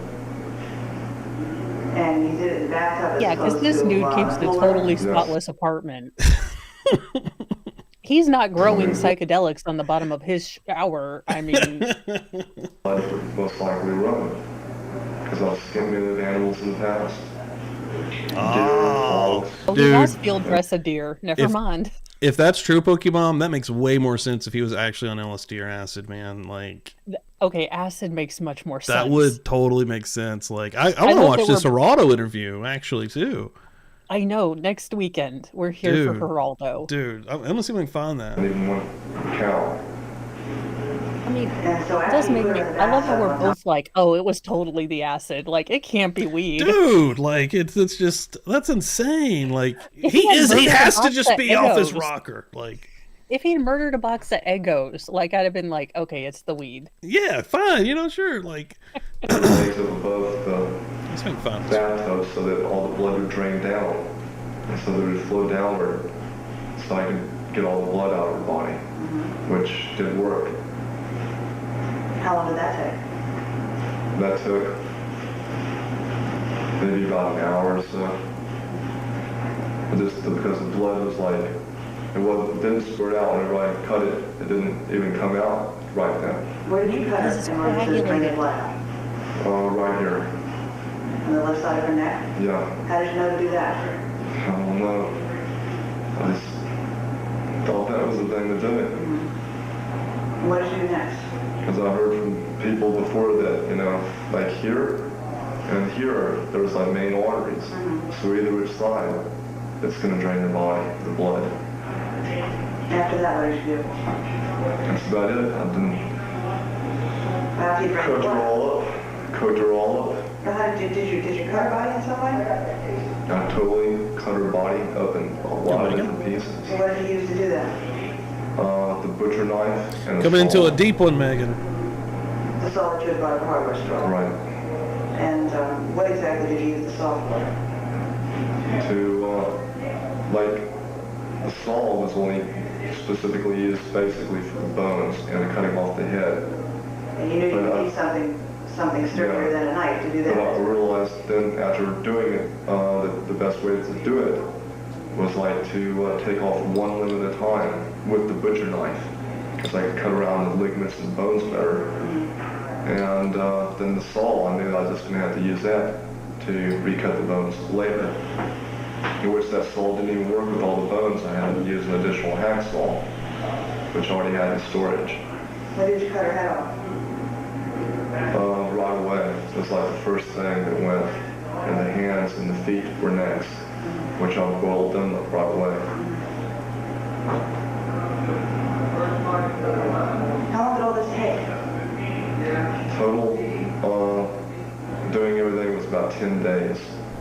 With or without joints. That's what I was waiting for him to say, look, I was high. I'm going to estimate anywhere from 45 minutes to 10 days. You know what? Yeah, I don't know. Time? What is time? 10 days. That's a long time. Yeah, which... Imagine the smell in this apartment, dude. Like, Yeah, I mean, where are his damn roommates? It was like a hippie commune up in there. No one notices like the smell and then the Dude. giant pots and You the know- tarp in the bathroom. you know, random people is coming over buying pot from him, smoking joints, probably in a side room or something. Like, what? He is in there with all of his friends eating sugar smacks, watching, He-Man. And Dude. He's like, I'll take a break. Come on over, Charles. Very rotted kids flesh. beepers. Maggots. Good God. I even cut myself in the process. My fingers swelled up to twice its size. Oh, he did cut himself. And cut myself right here. And my fingers swelled up to like twice its size, and it still is discolored. Didn't anybody come in and out of the apartment during those 10 days? Yeah, Sylvia and Ed, How'd you hide it from them? they was like saying, oh, good, the bitch is dead. And then Sylvia started going through a lot of her stuff and saying, I want this and that. And I said, well, I don't care. You know? This is just depraved. They were there during the 10 days, you mean? Yeah, and they was even laughing about it. And they really thought it was really good because they didn't like her to begin with. They didn't like her any more than you did, right? No, this was like, she just was totally messed up. I mean, I moved her in there in a lot of ways. It's like, she killed my cat, you know? And then she was just like totally disrupting my whole life and yelling at me all the time. I'd even bring over friends and she'd be yelling at me. You know, and like in front of my friends for no reason, calling me Yeah. Yeah, are these really friends? bum and all this. Calling her for a dime bag. For September's rent, but she's saying that I stole her for the August rent. So when did you first start to not get along with her? I mean, I thought you got along with her great at the beginning. Friday, the day she signed the lease. That's whenever she first started saying that she was going to kick me out if I didn't give her like $400. So she wouldn't have anything else to do with you, is that right? Yeah, it was just like, she was totally cold, but the day after the cat thing, Yeah. I had a chance to have sex with her though. And I was thinking about it, even though my cat had been dead the day before, I shouldn't have had nothing to do with her for that. But I was going to give in to it anyway, but on examination of her vagina, I'm seeing these little brown sores that told me I didn't want no more to do with Monika. And then I said, I forgot I got to pick up some pot for later marijuana delivery. So at that point, I left. At that point, you decided you weren't going to have anything else to do with her. Yes. So it didn't bother you that she was being cold to you. No, at that point, it's just like, I don't care what she's about as long as I can stay here. And I didn't think that she could, kick me out legally. That's why I even went to the anti-displacement unit and was seeking their help. I was going to do all sorts of work Monday in that area, trying to stay in the apartment. But instead on that Saturday, I mean, she like lifted up my sword to me before. She lifted up a steel rod to me before, threatening to hit me and all this. She never hurt you before, did she? No, she never hit me before. She never got near you, did she? Friday night though, she tried to kick at me, and I caught a hold of her foot. She tried to kick me here. Caught a hold of her foot, and then all of a sudden, as I'm holding her foot, she just reaches out, trying to get me in the face, and I get back, And then she just grabbed a hold of my arms, trying to make me release her foot. And at which point she dug in, and I got a scar here, and a scar here now. But you can defend yourself pretty well, can't you? I didn't know. I know I did against a gang of 19 people once. How long ago was I was that? able to survive May the 20th of last year. Is he saying he beat 47th Avenue, 19 in which even people? Officer Kidd Yeah. came and saw how. Well, and the problem is that, so let's put this on a normal perspective. Even if she was 5'2" and this was current day, she came up to him with a knife, he's allowed to defend himself. So, a small person, knife injuries are incredibly dangerous and fatal and fairly quick to happen. So It can land anywhere. I don't like this officer's like, well, you can defend yourself, because we've seen, but you've seen little guys take on big guys, and with a weapon, it's an equalizer. So I don't like this particular line of questioning. I do get where it's going, but even if someone was smaller than me, if they had a sword, I'd defend myself and wouldn't feel bad about it. Absolutely, yeah. That's in the beginning when he was kind of going in. I'm like, so far I don't. Which it's gotten off the rails here, but yeah, at the beginning I'm like, if she's coming at him with a knife, fucking hell, like.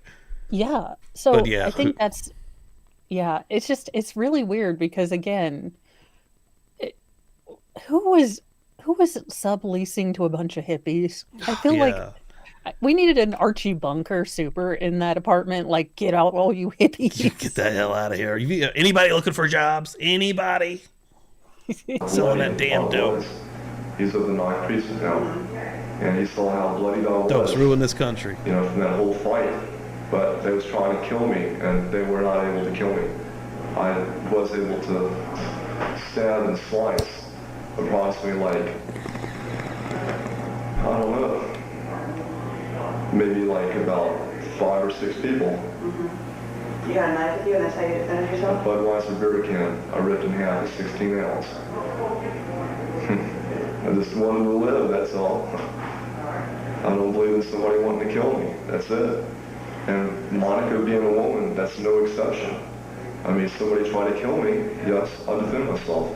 I believe if somebody raises a knife or something like that to me, I have every right in the feel world odd when to hit high that person, hippie cannibal to defend Jesus myself. agrees with me. Yeah. I think in that. Well, I don't know if they'll get into any of his cult activities, right? I mean, they'll probably won't going to go down to any of the. No, I mean, this sounds like it's the confession. This sounds like at the beginning where probably he was brought in by the police. They got him to confess because he feels like he did it in self-defense. So he probably feels like, look, I'll just tell them, Thinks Heifer he's was leaving. crazy. And that's why he was asking for his beeper for the little Yeah. notepad. He's like, I'm gonna tell them it was all like weird and it was trippy, and then I'm gonna be out. Yeah, and he's even like, "Can I go do this real quick? I'll be right back, guys." Shit, he probably would have been. He'd probably come right back. Yeah. So if I'm logicking this out, my guess is the insanity stuff didn't start coming in until his defense got a hold of this. Yeah, Because the state probably had him pretty much dead to rights because he Absolutely. did admit that he, could hit harder than her. I mean, a good prosecutor can put this out as, this guy was afraid of this little woman, this tiny dancer person. No way. yeah.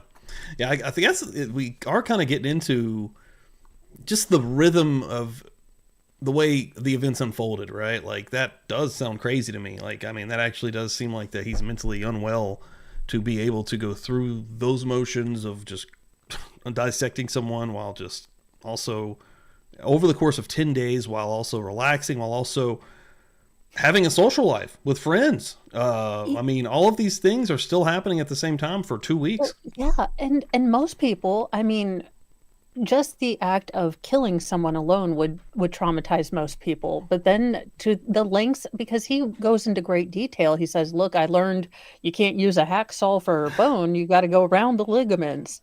I mean, so he might, and we had a lot of these kind of people in our society back when we were in the Middle Ages and stuff. You needed people in your community that could go take resources from the other community and not be tortured by it. Yeah. So he just seems like someone that could probably be really good in special force. I mean, if he weren't crazy, but this is Yeah. the kind of mindset that you need, or you would want if you needed a protector, needed someone to go get those kind of things. Oh, that's a really good reference point, actually. I just didn't realize that one punch could do that. Yeah, you told us how you believe she was faking it that whole time. I thought she was just faking it. Ever seen And I was- anybody do that before? No, and I was repeatedly holding a match up to her, to see if there's like any air coming out. And sometimes I'd even get really close. And it was like, I was like this far away at times. I didn't want to burn her, How did you know I that? probably should have burnt her. Realize that now. I should have actually, right after that happened, I should have just probably put the match on her to see if she would respond from that. How did you know to put a match up? Yeah, that's where you Because messed I've up, seen it on dude. movies. He's like, actually, it's all coming back, Shit. I mean, hindsight, thinking about looking it? back on it, Fuck. I should have EPT checked that, with a bold, clear line of dead. And then I would have known immediately she wasn't faking. I could have called 911. I wouldn't have had to make this. Oh my God, my life would be different. I should have had that purple nurple instead of the, purple koosh. I think that's what had happened. Dude. Yeah. I'm interested to get into that acid, the LSD thing, when he starts talking about. If he doesn't talk about it in here, but in this interview, because that's really interesting. I knew to feel for a pulse, but I never did. I just felt over a heart, and I was feeling a heartbeat. So, I thought that was good enough. Have you ever had any training in, any medical training at all? How to give CPR or anything like that? Yes. When were you trained to give CPR? Before I went to the Army, after I was in the Army, and I've been smoking so much pot, I even tried to save this guy's life once. And I messed up in the procedures too, and he died. A friend of mine. When were you in the Army? Why did he throw in the part about smoking pot there?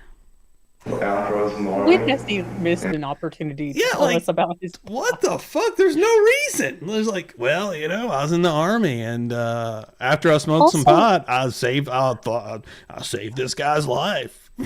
Yeah, I mean, I get that it would probably be very dramatic to have tried CPR and your friend not survived. So you decided to go to the match method.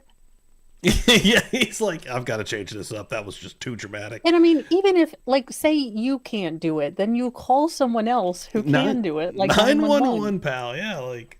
When were you trained to give CPR? Before I went to the Army, after I was in the Army, and I've been smoking so much pot, I even tried to save this guy's life once. I've been smoking so much pot, I even tried to save this guy's life. What?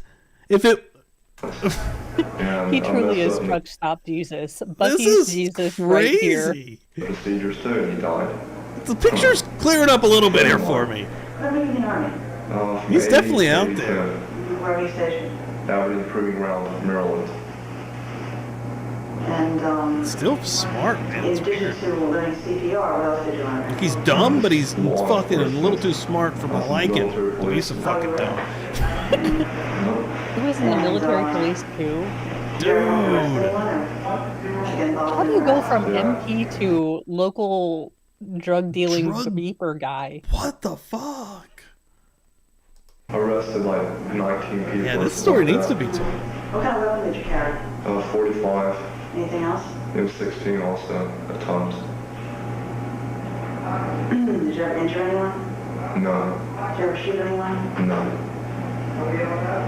I've never killed a person ever, except Never for before this time? one time that I had a serious incident in Texas in which I had a total of 6 people. One vehicle was filled with 3. It was like the backup to the first vehicle that was involved in robbery, in which there's 2 women and 1 guy involved in that. And wow, that dude, I went ahead and kicked him as he had me all barricaded into the car. And I went ahead and stomped on his head because he said, "You better let me kill you or else I'll hurt you more." He said that to you? Yeah. And who was this guy? This guy, his name was not gone. Did he know him before? No. I'm sorry, I was a little confused when you were telling me the story about the robbery or something. No, in Texas. Yeah. No, I've never seen this guy before. I was with these two women having a party, and they said they had car troubles. Then all of a sudden I said, wow, that car was sounding good. This must be some type of setup or something, you know? Tried to open up the door, and I couldn't get out of the vehicle. Who was The driving the handle car? was just messed up. One of the girls. So you were in the car with two girls? Yeah. And one of them said they were having car trouble and they couldn't get out? I took turns having sex with them both. And so after that, they said there was car trouble? Yeah. These stories, this story doesn't make sense. What in the Dear Penthouse, X to doubt all of the it never happened for 500, Alex, is this story? Like, okay, so we were having this orgy and I was partying with these two chicks, and then all of a sudden, like, a bunch of guys and ninjas jumped me. I stabbed all of them. And at first he said one of the girls died, but then he gets almost immediately after and says he's stomping on this guy's head, and then it's almost implying this guy died. But I don't know if the story actually makes sense at all. Yeah, I haven't achieved all of my bucket list, but I don't even need to put up any fingers for the amount of people I've stabbed in my lifetime. Yeah, dude. What the fuck? And then it goes into, well, we were having sex, of course, like one will, with random strange. What is happening? And you didn't believe that? No. Because it's like in the middle of like a really bad neighborhood. I felt like implied that they would set me up, and whenever I tried to open up the door was being opened up already by a guy coming after me with a screwdriver, in which the two girls just held me back while the guy kept on trying to stab me with a screwdriver, in which a report was made, and I even turned over a stolen vehicle to the police that night. And what did you do? He just keeps adding things to the story. That guy just kicked him over the chin. What? He just does every sentence is a new progression. Like when he first started this, if the cop wouldn't have been like, I need a little bit more, he would have just moved on. But he just keeps adding layers. Like I know, and for some reason the way he says in which, like his kind of verbal tick of using, well, the case in which there was a screwdriver used, in which I turned things over to the cops. I don't know why, but it is this sort of verbal tick he has. And it's so funny to me because he'll be like, in which I was having an orgy, but also I was not committed a felony. It was a misdemeanor. So he'll come out with like sputum, and then he'll be, well, and then we were, of course, having sex. Dude, this guy is a conundrum. And then he fell to the ground, and I just started kicking his head because I've gotten all bruised around the neck. He was trying to kill me. And I did kind of lose control of my senses at that point, too. Because... When you lost control of your senses this time? Well, with Monika? I didn't lose, in the way I said, I didn't lose control in the area of actually hitting her in the throat because I just didn't know. I just thought, oh, this is just one punch, I just wanted to hit her one time so she wouldn't mess with me. So you were in control, Megan, this one's crazy. This would be a good one to start from the beginning. It's just an accident. And, well, you meant to hit her in the throat. That was an accident, right? Actually, I meant to hit her in the chin. I missed. And I hit her in the throat, right here. That's what I was asking me, and the hitter was in the chin. How long ago was it that this guy in Texas, the Sadie Stonephone, he died? That was back in October 3rd, 1980. I don't even know if he did, because the other vehicle came along and dragged the guy to the car. He was unconscious also. You were never arrested or anything? No. Don't do drugs, children. He just keeps adding to that I one. went to the police that night. A taxi cab wouldn't give me a drive to the police station. And I said, you're going to give me a drive to the police station. I got in his car. He gave me a ride to the police station. And we looked all over for the car. I couldn't find it. Then finally I found it. I said, that's the car. And we went there, and there was like 5 or so different blood stains in the backseat of that car. What? Well, I wasn't the only one that they tried to This makes no sense at all. That apparently been killed in that car because they said that car was Tennessee not more reported for crazy robbery might be coming in now. Yeah, dude, he sounds insane. So you killed that man by stomping on his head? I don't even know if I killed him. Did you later learn that you killed him? No, I never was told. You never were told? No, but the police told me it didn't matter anyway because he was trying to rob me. And that they would consider that justifiable And no homicide. police people And ever. if they were just The police are like, "You're good, buddy." that they would label it, Well, that's he dropped him off the dime bag. justifiable. He was the dime fairy. It was 1980. Different times. The police loved weed. This is their weed guy. He wouldn't do Come shit. back for, that they would do everything within the court on that. And I would never have to even be bothered by that, as long as I made a statement at that point. Let's get back to Monica. That's okay? not how laws work. That's not Dude. how any. They're just like, yeah, you stomped his head, but like you totally told us that he was stabbing you, and you're pretty chill, Dude, baby like, Jesus. yeah, Tiff nailed it. Dude's brains are scrambled. Like, he's just, at the beginning, really, the story about Monica is pretty coherent. I mean, it's horrible, but Yeah. it makes sense, and it runs in the correct way. This one's like, boom, boom, boom, boom, boom, boom. I was going to the police station, but there's blood stains over here. Like, what? And then what I had about the this police car, station? But then I called a cabbie, but then he wasn't going to take me. But then I was like, dude, you don't. Dude, you better. And then we we're like, yeah, we'll go looking for it. And then the cabbie was like, no, I'm not taking you to the police until we find this car, dude. I'm Yeah, helping. what? Dude. This is like, dude, where's my car? Yeah, was yeah. a Like, this is person. like a stoner movie. Like, it's really ridiculous. Like, Subject here. you know what's amazing about that story? You know how you know that story ain't real? He didn't add weed every 5 seconds to it, only once. In the Monica Yeah, he story, was there's fairly like sober. 1,000 joint breaks. Like, in this one, he's like, I smoked some weed, but then he did all this stuff. He had a little sex. No, then there should be a joint, but no. Then he goes on this. So, come on. You ain't fooling me, Daniel. Ridiculous. He was trying to say it took you about 10 days to completely Needs a refresher. dispose of her body. Yeah, you know, He's like, that was a lot of bullshit I spewed. I need to get a sip. They would do everything within the court on that. And I would never have to even be bothered by that, as long as I made a statement at that point. Let's get back to Monica, okay? Yeah, she's like, okay, that was clearly fake. I'm done. She like the cop at first is like, Okay, so- mate. I think I kind of get what he's doing here. He's trying to explain to her that, okay, I don't know if you understand policing, but in Texas, they just said I had to make a statement and then I was free to go. Like, think that's that's why what I have he's my saying. beeper on. Dude, he thinks he's outsmarting her right now. He's like, I'm gonna get her with this. He's like, I don't know if you know the law or nothing, but I just have to like tell you what happened and then I am free to GTFO, okay? Dude, I think He was you're trying on to say it took you about 10 days to completely dispose of her body. Yeah. It was like, And tell me what you did every day. most I couldn't even go around her because I was so sick of it. I couldn't eat during that time. It was like I was almost throwing up all that time. I was totally just horrified with the whole scene. And what did you do physically with her body during that time? Flushed her piece by piece down the toilet, cutting all the pieces into smaller pieces. And what about her head? Where'd you do that? I just took all the skin off of that and flushed that down the toilet also.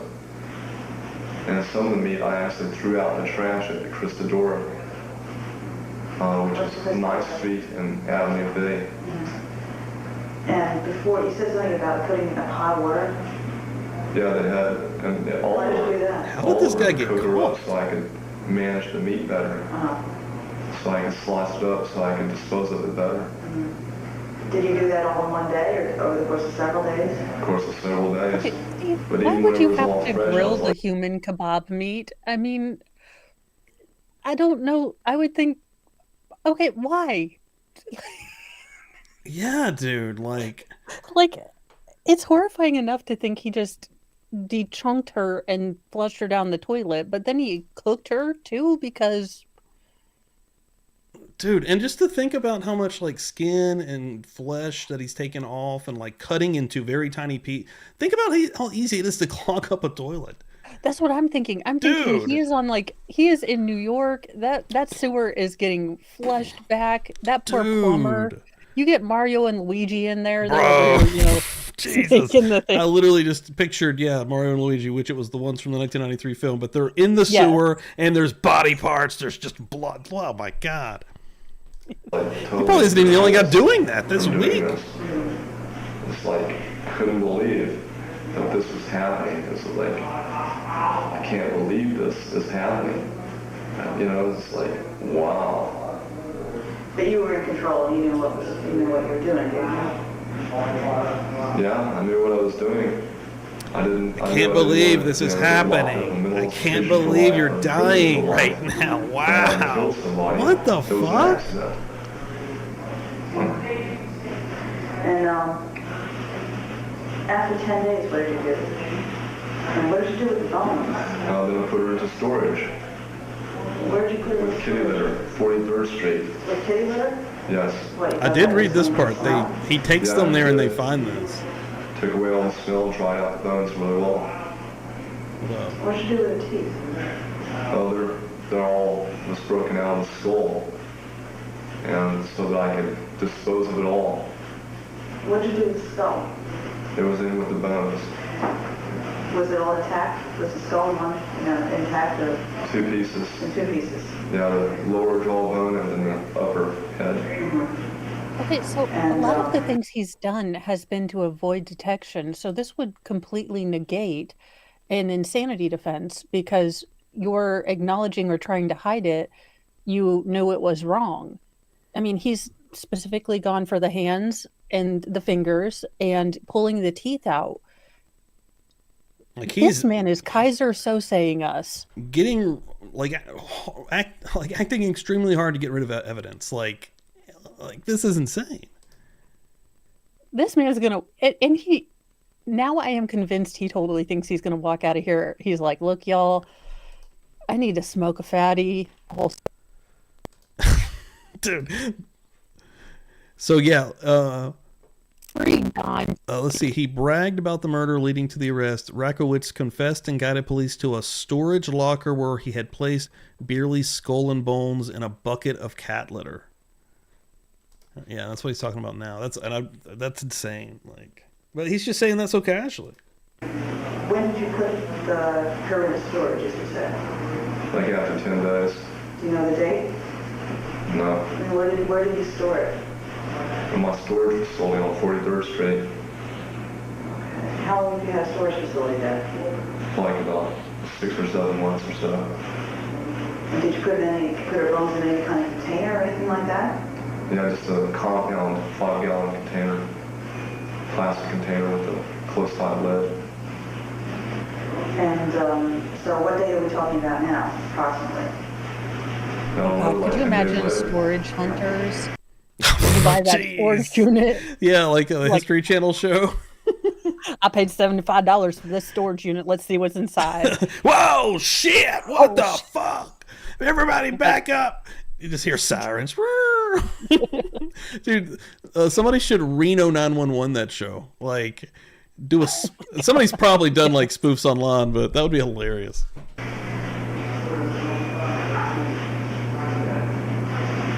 After that, did you tell anybody what you had done? No. You didn't The tell only anybody? people that seen was Ellen and Sylvia.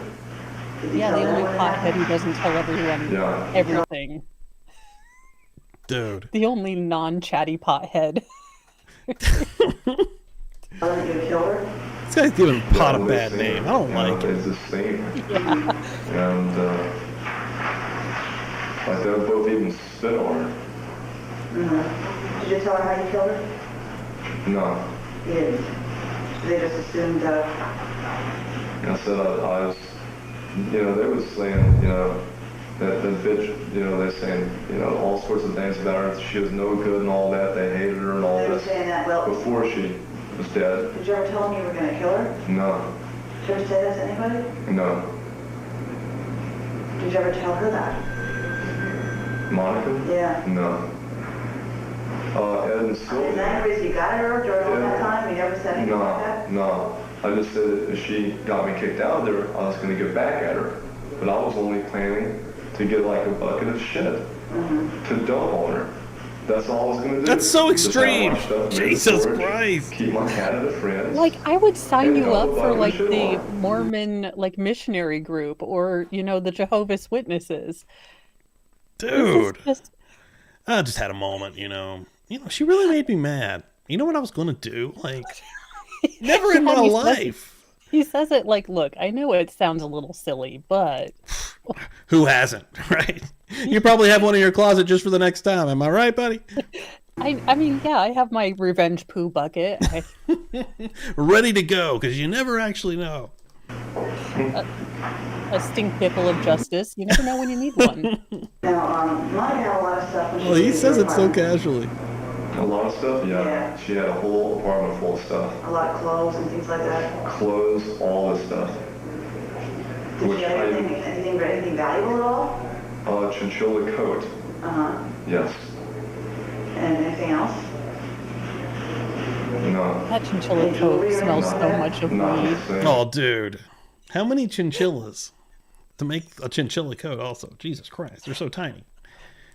Well, yeah, but also that coat. Look, if it made it out of Potty McPotface's house, but then there's the whole dead chick for 10 days smell. I mean, I can't imagine he's gonna be able to pawn that chinchilla jacket. Dude, actually, yeah, what you just put in my head is weed and just corpse. Oh my God, that's probably a smell I never want to smell, but yeah, I bet he still smells it in his but- in his facility. Okay, how bad is New York smell that his neighbors around them were Dude. like, Yeah, think about You must- Dahmer's neighbors, right? They're like, what the fuck? Yeah. Like, yeah, this is, come on.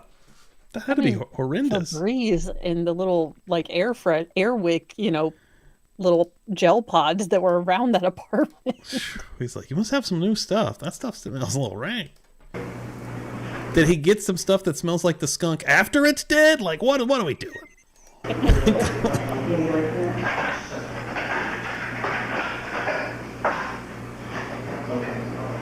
Did she have any jewelry at all? Yeah, she had only like a ring and like 2 rings that I took because the super was getting ready to take all this stuff. And he had taken her tapes and stuff like that. When was the super gonna take her stuff? Like about 2 or 3 days before I moved out. He came in to, just rummage through her stuff, rip off her stuff, which he took he took women's lingerie.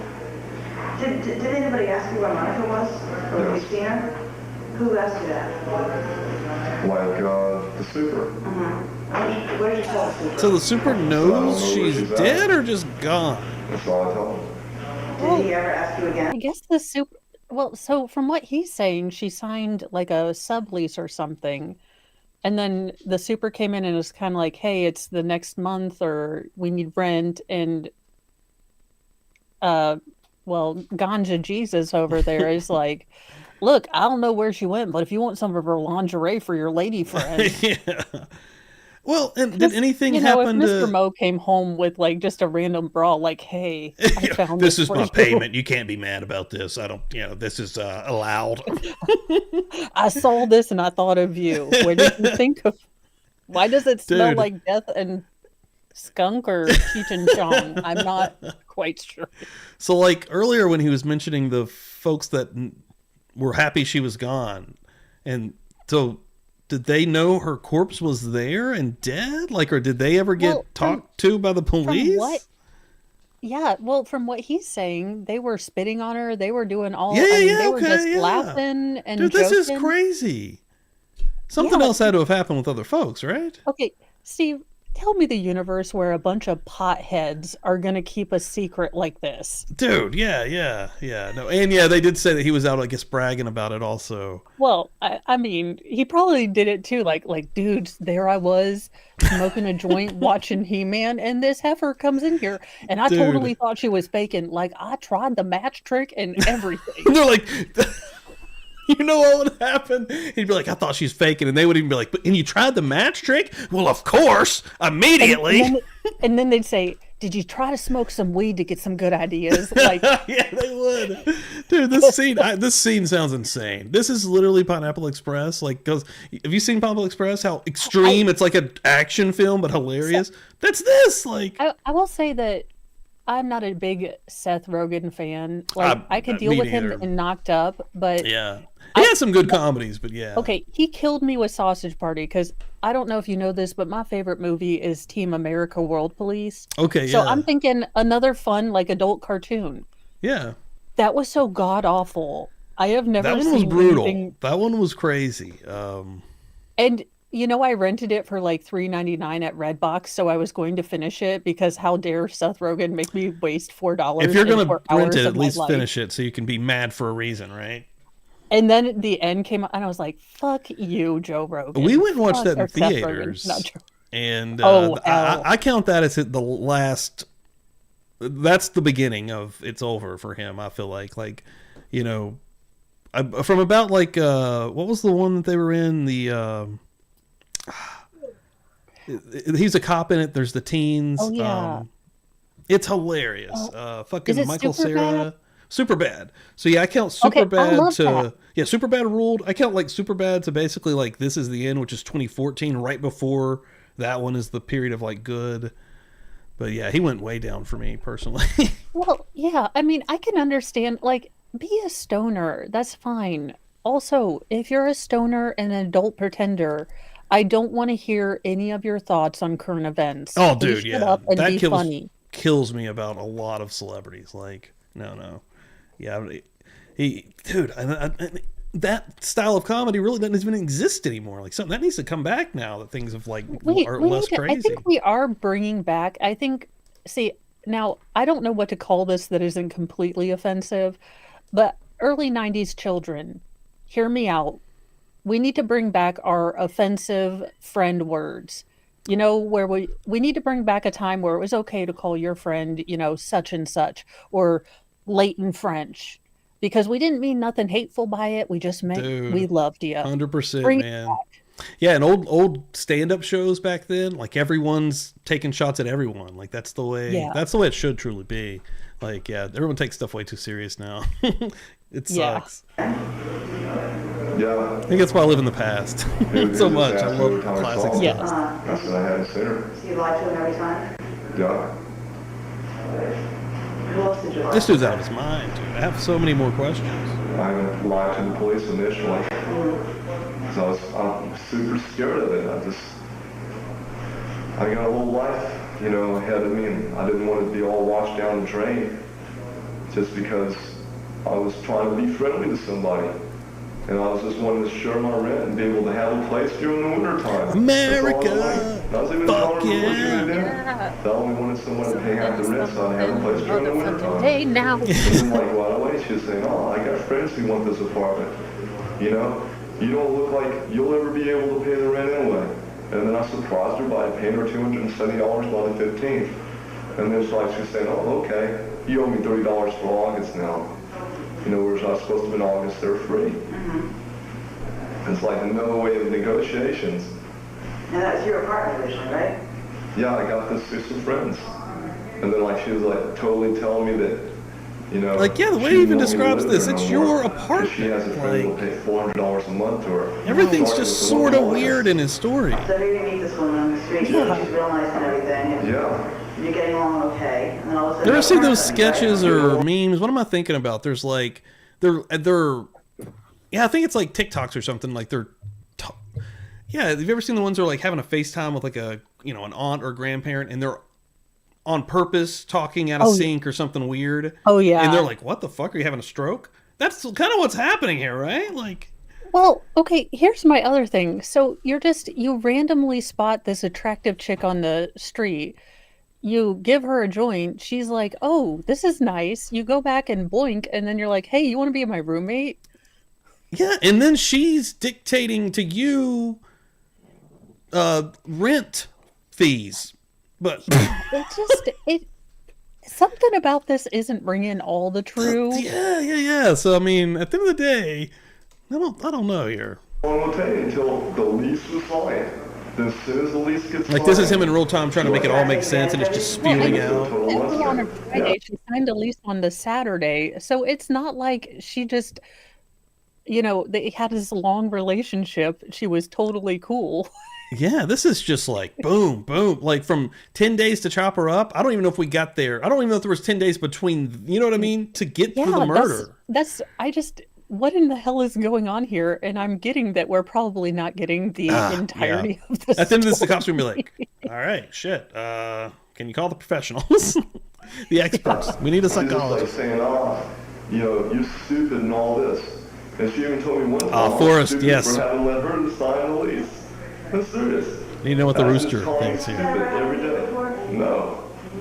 I mean, I was just like totally shocked that somebody could be like that. Nothing like that's ever happened to you? No. You never, like, you know, met a woman that you thought was okay, and then, you know... I've never.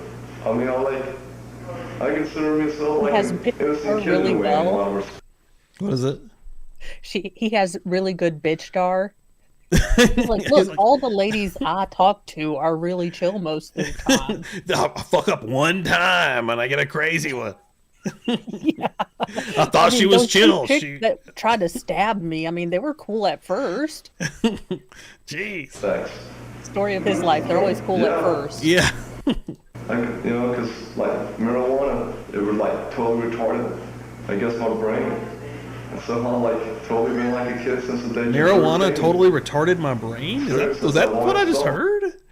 Yes, and sir, this might be the thing I agree with you Yeah. the most about. I wish you could have got here earlier. This took 49 minutes and 45 seconds to get to the marijuana retarded my brain. Your Honor, I'm going to plead high, okay? Sir, you don't know what's out here in these It's the streets. 67th Amendment. They're like, how much did you smoke? I don't know. It just kept coming. I never stopped like- rolling. He's done the full circle of the Sarah Boone thing. Like, first it wasn't the booze, and then, okay, maybe I was a little tipsy. And then she's like, look, I'm an alcoholic. He's okay? like, I'm kind of retarded. He goes full Alex Jones. Like, what just happened? Like, Jesus Christ, dude. that quote is probably the most... That is one of the best I want quotes that on a ever, t- dude. I want that on a t-shirt. I always say that. I always say it in just life. Like, when I fuck up, like, I always just say I graduated before No Child Left Behind. Dude, same. Yeah. Back in my day. I guess my brain. And somehow Nah, like, he nailed totally it. been like a kid since the age of 13. Serious, that's how I've always felt. And I didn't expect something like that to come down. I just figured if you're nice to somebody, you know, that person has no reason to be nasty to you. I never realized something like that would happen. God, the old expression that, you know, goes, watch out who you bring into your home. And I didn't realize that a, you know, kind of cute blonde would be something so bad to bring into my home. I thought it would be such peace. And, you know, and not really a bunch of horror. When did it finally get too much for you? True fucking horror. This turned Oh, it into. was like too much for me. Like, Sunday even. Whenever what an she killed my understatement. cat. He's talking about it like a bad breakup all of a sudden. Bro, you fucking dissected her in the living room for 10 days, dude. You He's like, smoked a half a pound of weed over the lady. He's like, look, in hindsight, had we all been using the golden rule, like, I'll go ahead and say that maybe I shouldn't have punched her in the neck, but looking back on it, I just won't invite women to my apartment. I think you we're know, good here. I'm going to maybe I need to be single for a little while. Wow. Guys, you think we can I'm going to get to the house.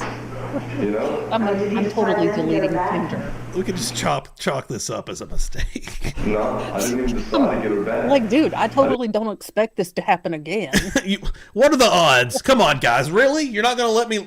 I can't go? What are the odds of this exact scenario happening again? Come on. Yeah. That's a pretty good argument. And, you know, I just said, wow, she killed my cat. And I was thinking about killing her cat, to be honest with you. All that time I was thinking about killing her cat. Jesus. And then I was thinking, no, I don't want to kill her cat. Because I think I'll just, you know, try to take her cat and give it away to a friend. And I was actually trying to find people to give her a cat to. And nobody wanted her cat.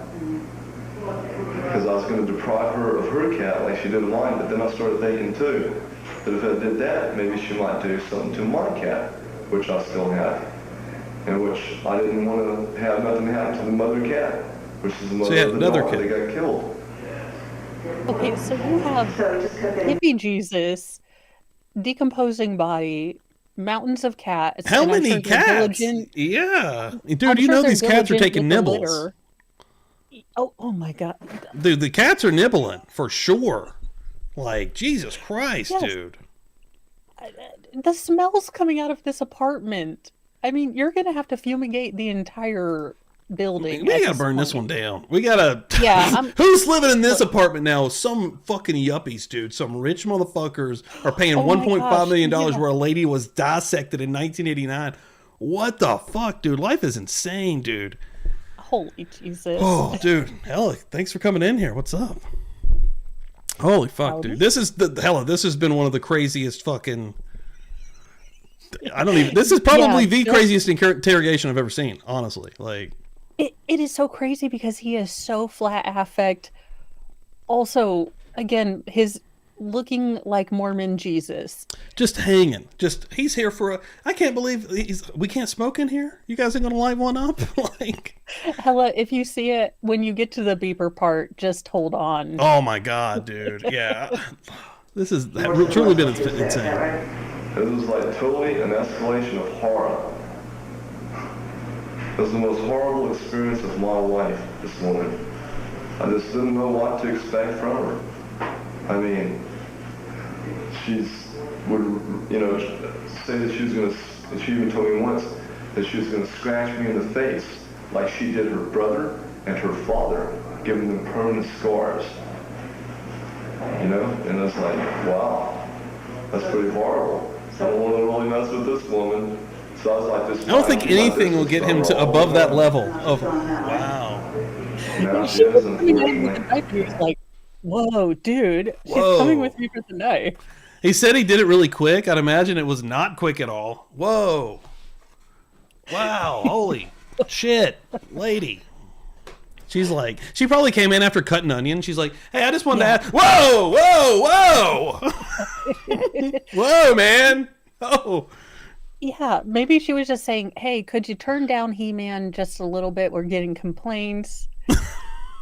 He's like, what the fuck, really? The only thing I love in life, cartoons and weed. I can't just fucking enjoy myself in here. Yeah. Except he said it way more chill. Really? I love weed. I love cartoons. You just can't chill out for 5 minutes. Like, Yeah, that's what. Maybe she didn't know he was angry because he's like, "You're gonna hit me." yeah. That's She's not like, cool, man. why are you coming at me? What's going on? He's like, he's just super chill. Yes. Because I never intended for that to happen. Where's the coat now? The chinchilla coat? Oh, the chinchilla coat? Yeah. I left it in the apartment. You left it there? Underneath the bottoms, there was like 3 or 4 suitcases, and I put it underneath the bottom suitcase. Because Is that pretty I valuable? yeah, I guess so. Whenever Sylvia was going through the stuff, I told her, hey, don't take that. Leave that here, so we can give that to the mother or something like that. So we can turn this property over to the police or whatever. What about her jewelry? The jewelry, I wouldn't let Sylvia go to that neither. But whenever the super came in there, the jewelry was right there. And he started going towards the jewelry. And I got in front of it and just picked up 2 rings. And then he went through it and picked up some things out of it. I don't know exactly what it. And these 2 rings, these are the rings you took off your fingers after you killed her? I took like one finger, one of the rings off her finger, which I can't remember which one. Okay. And where is I that? think I did. What did you do with that? Shit, I can't even remember if I did that. Did you put that in storage with the rest of Yeah. with the rest of her? Yeah. He really is broken from reality. I was going to turn over the clothes that I took from Sean and this Lori on St. Mark's Place. You were gonna, I don't understand, you're gonna turn over the clothes that you took from them? Yeah. What clothes did you take from them? All sorts of stuff in which I filled up a suitcase and a bag with. Whose clothes were they? Those was Is in Monika's. which thing? Oh, so you had them get rid of the clothes for you? No, I was walking along St. Mark's Place and I just was looking at them. And I said, wow, this looks like Son. I've seen Son and this Lori. And I was talking to him, and then all of a sudden I looked down and seen all her stuff and even some of my stuff out there being sold on the street. And what did you do with it then? I just said, hey, this is Monika's stuff. And I took it from them and put it in my storage. Okay. And are they still there now, or? No, now it's like they got the storage facility. Who did the police? Yes. Now, how long did you leave the bones in this container in the storage facility? I don't know. Well, did you ever move it anywhere else? Just to Port Authority. When did you move them to Port Authority? Saturday. Why did you do that?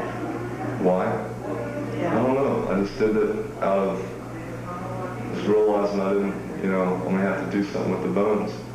When was that? I was given advice through a friend that the best thing I could do with the bones, because it said that it works very well. All you gotta do is just get like a torch and just torch down the bones, and then you can crush them very easily. So that's what I had planned for the bones. And how come you decided that on Saturday? And why what made you decide that on Saturday? Because I talked to some friends about things. Did you talk to anybody else on Saturday? No. I was talking to this dude, this is like maybe Thursday or something, that's involved in a particular religion in which they do things like that. Did you talk to the police on Saturday? Yeah. What? There's a religion where you blowtorch bones? Right. Well, so I'm wondering if it's saying, so it's not voodoo, but there's I know several what you're different saying. religions Yeah. where they do have sort of animal sacrifice or things like that. But this dude was telling everybody, like, hey guys, I don't know, like, this is going to sound really trippy, but I need your help. So, like, let's say hypothetically, I totally had a body in my house. How would I get rid of? Yeah, dude, that's exactly what he's went around doing. He's like, I just don't know what to do with. Let's just say somebody didn't know what to do with some bones. He would start everyone out like he's telling the story that always comes back to actually saying on. He's like, oh no, I mean this person. Let's just say. I mean, like, it Let's totally just call him isn't Dan. Monica, but let's just say if it was, like, what would I do? Let's just say, yeah, you haven't seen her in a while, and there's nothing weird. She's out of town. She's in Switzerland. She had to go back home. Let's just say Dan has a problem. This guy named Dan. Also, okay, so the story he tells is that first he was going to donate her clothes. Then the super came in and took some lingerie, that stuff. Then he took them over to this mission store, but then suddenly he didn't know how the clothes got there from the mission store. He was like, man, those are Monica's clothes. You can't be selling those. Yeah, like the stories are all over the place. Like when you're trying to keep up, it's like my brain's working, is having to work overtime. Yeah, so it's what? Because he has not a linear thought pattern. It's very higgledy-piggledy because he just tangents off into things. It's like Pulp Fiction. It's not, you know what I mean? It's just all over the place. Better do something with those bones? Yes. And you didn't tell the police the truth then, did you? No, because I was very, Yeah, he doesn't have any frightened. continuity I didn't, to his story. Detective Abernathy was saying to me that if I just said that if it was an accident, even though I dissected the body, that they wouldn't do nothing to me. But I couldn't really shit, he believe believed that the police. because I've been set up even just for marijuana possession in Texas, and I fear the police very much. So after you spoke to the police, you realized they were getting close to figuring out that you were responsible for Monica's death. Is that right? Yes, And that's when you decided to try and hide the evidence. true. And that's when you took the bones out of storage and took them to the Port Authority? Right. And what did you do with them there? Just put it in the bag. He's just yawning. He's In bored. What kind of bag was that? My duffel bag, and then I just had a container inside of that. Was there anything else in the duffel bag? Just my clothes. And was the duffel bag locked? Yes. And did you check it at the Port Authority? At the bus Yeah, terminal? I checked it at the parcel. And did you get a ticket for it? Yes. So where was he going to torch it? Just lost the ticket. Because I smoked a lot of pot that had been messed up of me too. I could have been able to get the bag, I guess. Right? I don't know. Probably so. Well, anyway, did you tell the police that that's where the bag was? Today. Yeah. Did you take them over to the Port Authority to show them where it was? Yes. Yes. And did you let them open it up? Yes. You told them that they could open the bag and that's where they found the bones? Yes. And was the bag locked? Yes. Did you give the police the key to open that bag? Right. Then no one forced you to do that, did they? No, I was just told that if I cooperated and showed them where the body was, that I wouldn't get in much trouble. So So you wanted to cooperate voluntarily then? Defense attorney, and plus, I want to get rid of some of my friends too that are involved in things like that too, because it's involved me over the years. You want to get rid of some of your friends? I want to get some of them locked up in jail, if at all possible, for murders that they've committed out there against other people. And I can't, I don't want them to continue doing things. This is just an accident on my part. But some of the things that they do, such as killing little infants. It's like, look, I'm a grade A screw up, but I know some really evil people. That's just fucked up. I had a bad day. Listen, I had 5 days of smoking pot, 5 days of murder in here. That's where the tin's coming from. And I love how he's like, look, I also wanted to narc on my friends. I mean, look, you've seen how hard I work. I'm a good drug dealer. Yeah. We got people out here that don't take care of their clients. Dude, he was a good one, wasn't he? You can't take that away from him. We have it live right here on camera. He got I love that he's like, look, weed cops, call during an interrogation. He's like, nah, listen, bud. I love that he's like, look, cops, I done admitted I made a mistake. So I don't want you to feel bad because you can't keep me. So I'm going to bring you some of my felon friends, okay? Dude, this is crazy. This has been a while. And they'll kill their little baby then. Wow. Is that here in New York? Yeah, if I had my way, I'll be honest with you, I'd like to kill those people. Because those are nasty. Maybe people. don't admit to wanting to kill people when you're admitting to killing a person. Yeah. That's really horrible. Yeah. It's like this one guy I know that's into Satanism.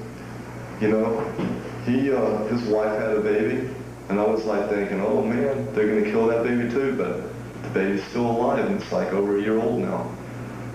What is this story? No, but I know many people are, and they consider me like the people that I know to be like the leader of the Satanic Church, because my image turns into a dog supernaturally within a piece of paper that signifies 966 that even my Taibbi filmed last year. But you don't consider yourself involved in the satanic cult? I'm not involved in none of the things that... I'm not involved in a satanic Like, cult. I'm not the Pope, nothing. I'm just a bishop, damn it. They Jesus. do, no. But I've always wanted to be involved in the aspect of... I even tried to go to the FBI last year. It's very serious. I tried to go there so I could get a job with them, so I could get some of these people arrested. I figured if they'd give me like notoriety, I could gather whole satanic cults and just maybe like have their investigators with me. And at that point, we'd like, prepare for the sacrifices or whatever, because I'd be seen as a leader, and then get ready to make these sacrifices in front of me. And then just before they'd make the sacrifice, then all of a sudden, there'd be a whole bunch of police come in and bust everybody for attempted murder and free the person. You ever been present at one of these sacrifices? No, but I had opportunities today. But you've never been involved? I never did want to be around them because I was really kind of even frightened of these people. And something I just don't want to be around because I don't want to see nobody die. I mean, I'm really a good person. But now I'm victim of circumstance. Jesus. Thanks to your friends, though. The only part of this, if anything, that's made sense was the actual murder of Monika. Like, he told that pretty coherently, but everything else he ever branched off into just went crazy. Okay, so how are you both a Satanist and your picture turns into... How much acid were all of you doing? Dude, apparently in '89, New York got flooded with some good fucking shit, dude. Or some really bad shit. However you want to look at that, if you can't handle your shit, you end up...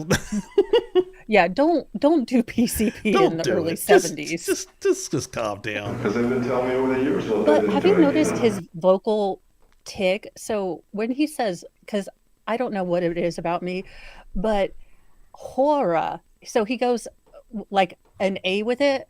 But what was the other word that he just did? Because there's one word in particular that I did hear one a minute ago that was definitely weird. Yeah. It was like it was. It sounded completely different than what he was trying to say. Yeah, because it's very odd, but he has particular words that he really does an odd accent on or inflection. He is, And he's from look, Texas too, remember? So I mean, he doesn't well, really yeah, sound Texan, right? and Or a in Southerner. Missouri. So yeah, he doesn't have that drawl you would expect, but he also doesn't seem to have picked up the kind of really harsh sort of sound of New York. Yeah. Like No, he he doesn't is sound like an East Cheech and Coaster either. Chong. Yeah, yeah. Yeah, dude, he has just got the chill stoner like yeah, and every once in a while it does kind of like break out into something else though a little bit. I've been told this stuff since 1979, starting in Texas. And which in Texas, I was like totally horrified one time. You know, it's just like all these people claiming to be that. And they even said that if there was a wasp nest in the corner of the place, they said if a wasp lands on your head and stings you, you're going to turn against one or more of the people of this cult. Wow. And the wasp Well, I actually mean, landed on my I've head heard and of like if stung me you on get the the nose. bouquet at the end of the wedding, you're gonna get married next. So I guess like if a bee stings you at a cult meeting, you're gonna be the next Dude, demon. you I don't don't. want to be stung in a cold. If you do, And then I was trying to fake like, wow, this wasp didn't sting me. Trying to And fake it? I was trying to fake that the wasp didn't sting me How come? because I was scared they was going to kill me. And then this guy, he seen that the wasp had stung me, which this big dude that had brought me there to introduce me to this cult. And whoa, of all things, whoa. I was able to depart with everybody saying they wanted to kill me. And they said, well, they finally said, well, being you're a friend of Victor, we'll go ahead and let you go. And they went ahead and let me go. This cult's like, I well, At that point, you I know, figured out Vic. who he reminds me of. I was leaving that location. You remember Step by Step, Cody, the like ridiculous cousin, and he always like, "Whoa, dude!" Yeah, dude. Yeah, bro. Like, what the hell just happened there? Since you know Vic, nah, we were gonna kill you. Normally, you die when that happens. You know, you're done. But Vic brought you. No, you're good. Get out of here. Get out of here. The I know demon the inside wasp of you. It's fine. stung ya. What the the fuck, hell? dude? Because they didn't even tell me how to use human flesh. That's how they end that. They're like, all right, cut the camera. Good lord, Yeah, that was a doozy and a half. don't do drugs, children. That was insane. Yeah, LSD, I believe it. I believe a lot of LSD. I don't know that. How did this man function? He only smoked pot. He only had joints that he had to roll.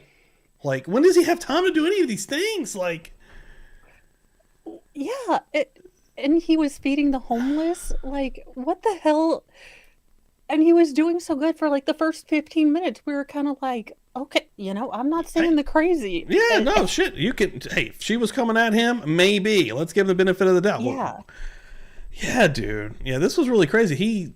It was really interesting though. The only parts that made sense was that part, the Monika stuff. Sorta. Once he got back, it like the story progressed naturally. Every other story had these like barbs that were just like every Well, probably 'cause sentence he went was into something passed else. out. Like, He probably, honest to goodness, lost track of time. yeah. So Yeah, he only dude. remembers certain scenes. Yeah, he's just and then this happened. This blank in the middle. Dude, weed did a Yeah. number. I think weed and probably hallucinogenics did a number on this guy. Yeah, and I'm not discounting if he was in the service or if he did see, because when he was 2 years old, his mom suffered a heart attack and he stayed with her body for hours Whoa. before it was discovered. So he does seem like he does have some sort of mental issues, but yeah, don't do weed. Don't do weed in PCP in the 80s. Yeah, let's like like I said, he would be in heaven today, dude. He'd be on YouTube watching cartoons and he could go down to the corner store and buy weed. What the fuck? Like, I mean, and that's the weird thing because as terrifying as some of his mental things are, I could totally see him being a type of person that could go up and start a conversation with anyone. Yeah, for sure. So, yeah, because I mean, even with my extreme dislike of hippies, like he'd probably come up and be like, "Oh my gosh, like I have some great food, and could you show me?" And you just kind of get sucked in because you don't know what the crazy hippie's gonna do. But Dude, I wouldn't want to have heard this story after having some of the soup. That would have been shit. yeah, That happened. Yeah. Like somebody was like, "Oh wow." yeah. Look, this is insane. I do wonder what he looks like now, like currently. So all I found was when I tried to do a little bit of a deeper dive on the Geraldo thing, I found, and now maybe something's in here. Even when I look through the notes, it doesn't say his name, but there's something called Geraldo. It's from 89, November 13th, 89. It says people who should never get out of prison. So it sounds like he may be in here, but dude, it looks like it's a lot going on in this episode, but it also looks really interesting. So I think it'd be fun to watch this, but I want to know more about this dude. Well, I want to know, how the trial progressed, how he got, because again, he does show that he understood that this was a wrong action and why maybe the defense didn't try to go for the self-defense. I mean, yeah, how did we end up into believe the defendant and his side of the story, though, in order to win a self-defense. So I can sort of get how. Yeah, because he is all over the place. If he was acting like this, that probably wouldn't go well for him in a trial. But hell, who's to say if he didn't get cleaned up for a little bit, right? I mean, because this is probably immediately after just being, out of his mind on whatever. Well, that's the other thing. And then I would want to see, because it says in 2004, a jury found that he was no longer, dangerous, but still mentally ill. Now, I am wondering what his diagnosis was, and then, if he's shown any improvement. Yeah, dude. Yeah, I would like to know a little bit more, he's just sitting there eating his sugar smacks, probably watching YouTube now. Yeah, hopefully he's good, honestly. Shit, man. I mean, no, that's a horrible thing. Dude, our brains are fucking, it's so easy to be broken, it man, is. Especially with fucking hardcore drugs and even hallucinogenics and who knows what else could be in those things, man. Like, definitely. Melting these people's brains. It's sad. Hopefully he did get some help so he has some function, and hopefully Monica's parents got to get whatever parts they could and give her a proper burial. Dude. I mean, I didn't even think about that angle because this has been so fucking wild, but yeah, how the fuck she's been flushed. I mean, this is crazy. And maybe they took the mental insanity because it was such a gruesome case. I mean, they have to go through all of this, dude, when they do the trial. One second, my cat's crying because she wants to go get fed, and the boys locked her in my room for some reason. Oh, you're good. Yeah, dude. Thinking about the Monika Beerle aspect, where he had basically gotten rid of so much of her body, and it sounds like what they found, what he led them to, that he had put in the cat litter.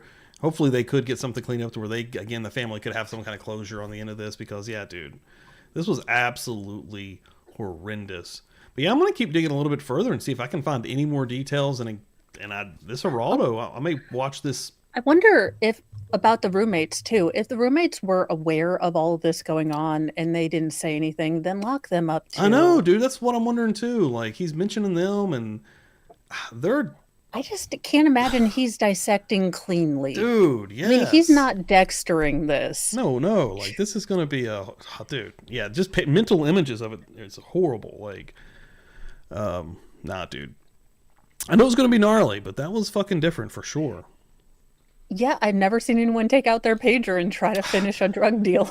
Dude. Interrogation. Even watching. Can I go ahead and take this? Yeah, even watching Cheech and Chong on hardcore drug movies, they're not smoking that much weed. Good God almighty, fella.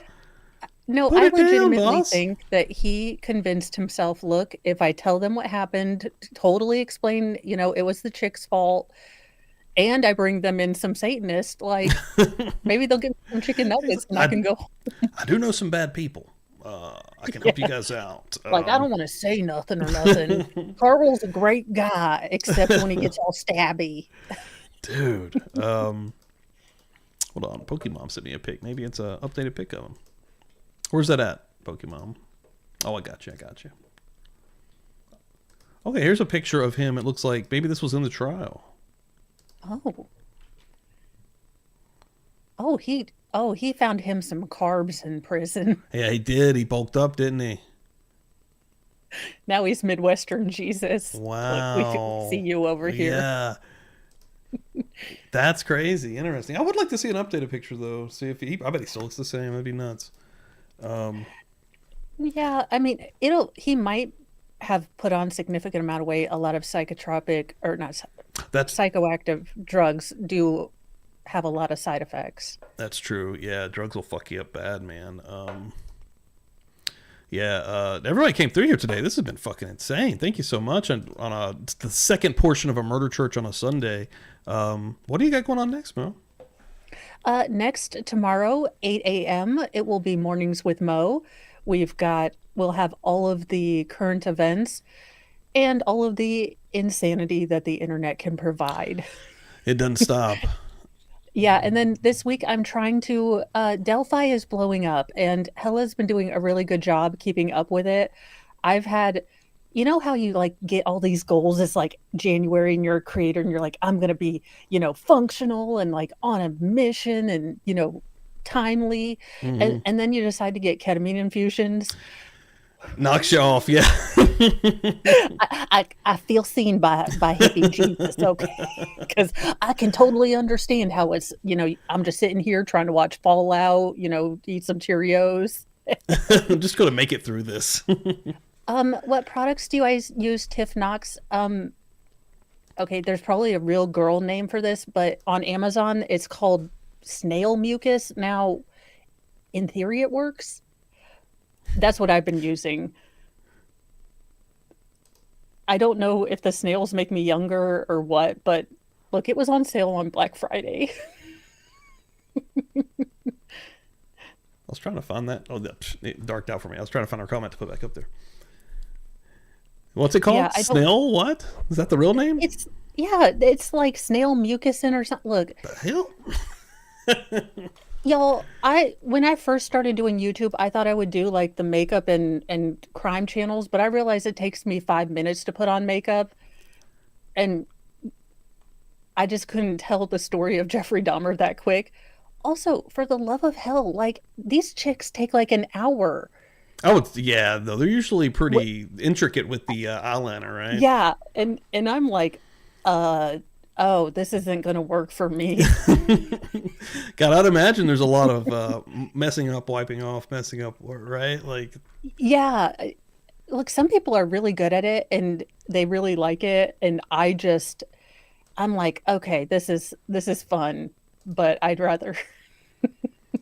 Yes, gotta get the snail slime on you, Akasha. So I've just been using that morning and night. And, well, drinking enough diet pop. I do believe that I, like, between nicotine and whatever arsenic's in here, I'm going to live forever. Dude, Cassie drinks the fuck out of some diet Coke. But, dude, I actually got off some soda, man. I haven't drank soda in about a year now. You are my hero, because that's like the next thing I have to give up. But then I realize I don't do as much pot as this guy, so I feel like I'm justified in having some vices. I think you're okay. Yeah. After hearing this guy, I don't. Oh Lord! It's like when you watch My 600-Pound Life to feel good about yourself, you're eating like a Pop-Tart sandwiched between two donuts. You're like, this is just the beginning. I can control this before we get here. This is fine. It's like, look, I don't have anyone following me with a camera to my shower yet. You're good. You mentioned Hella earlier. I need to get with her. We are gonna. Yesterday I didn't get to do the stream. We were going to do the Koberger hearing stuff. I'm going to get with her and figure out a good time. Again, she's 14 hours into the future, so see when that's going to work out. But I think that's going to be good. I think that'll be a fun one. The Koberger stuff is crazy. It's kicking back off, and the trials come up in August, so it should be. I know. And so Koberger is him and Chris Watts, for some reason, I have a block on those two cases. And it's so funny because but I've tried to get into them and I'm just like, eh.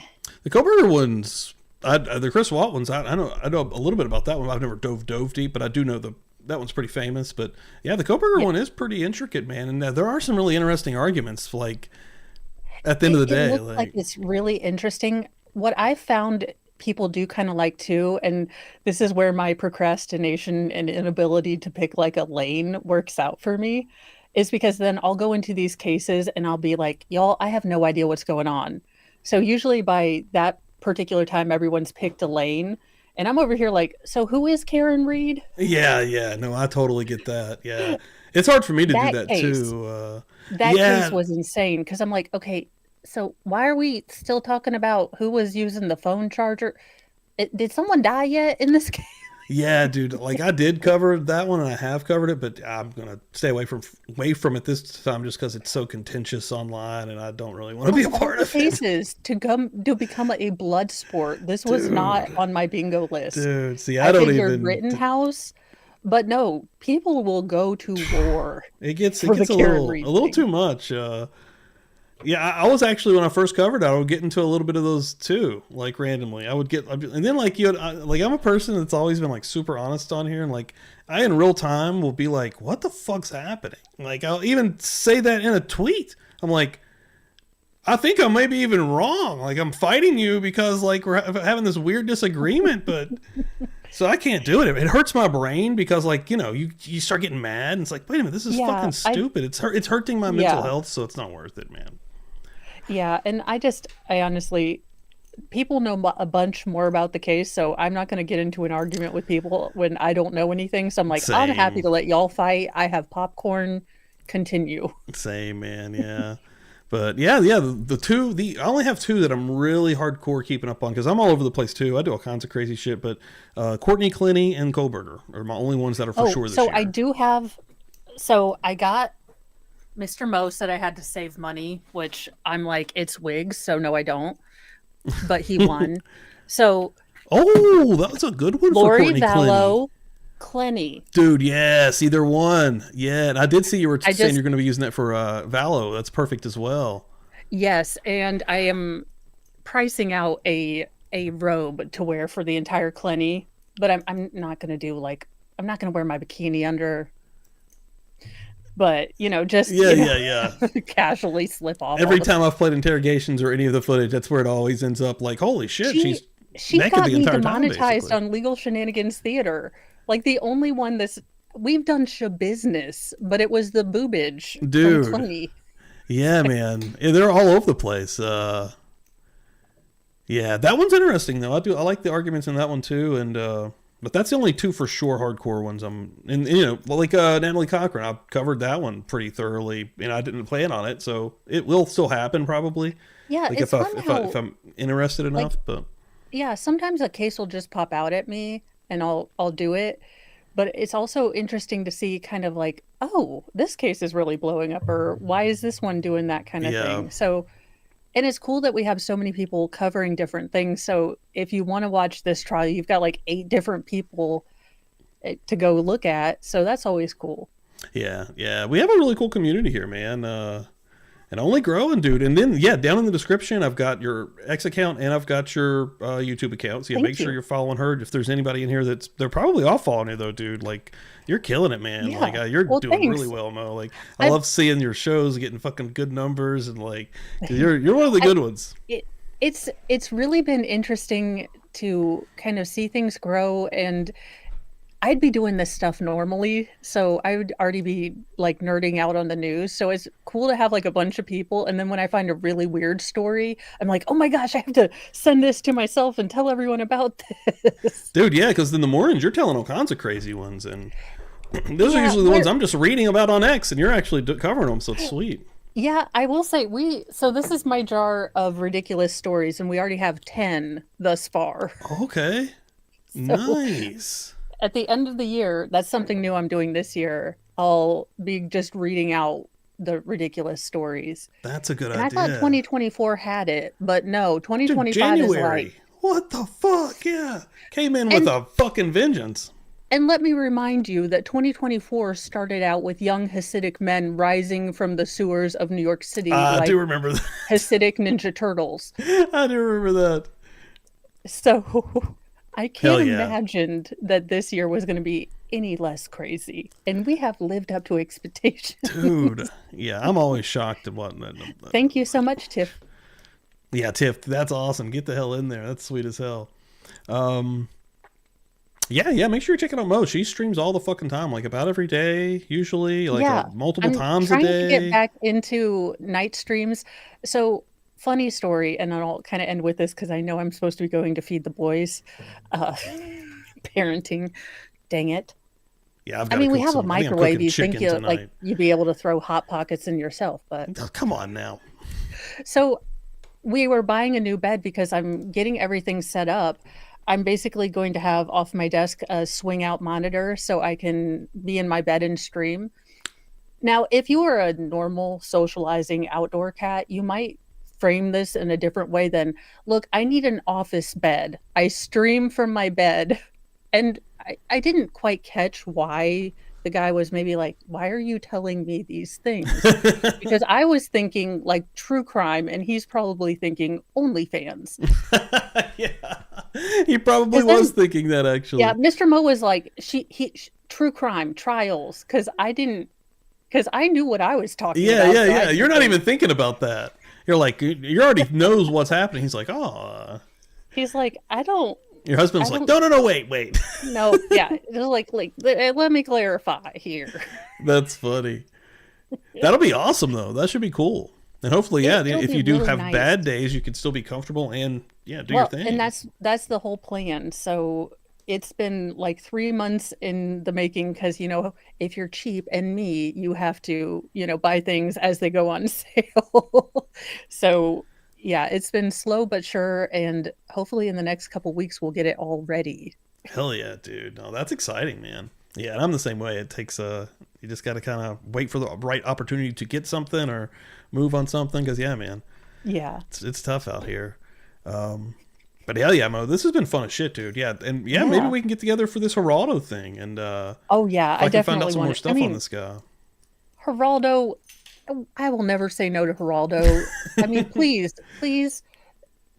don't show me Jimmy Hoffa again. Dude, yes, I've watched that clip. This is from like 77 Geraldo. So like, shaggy haired Geraldo. But dude, there's like an old JFK episode that's really fucking good. Like, you should, they go deep. What we should do?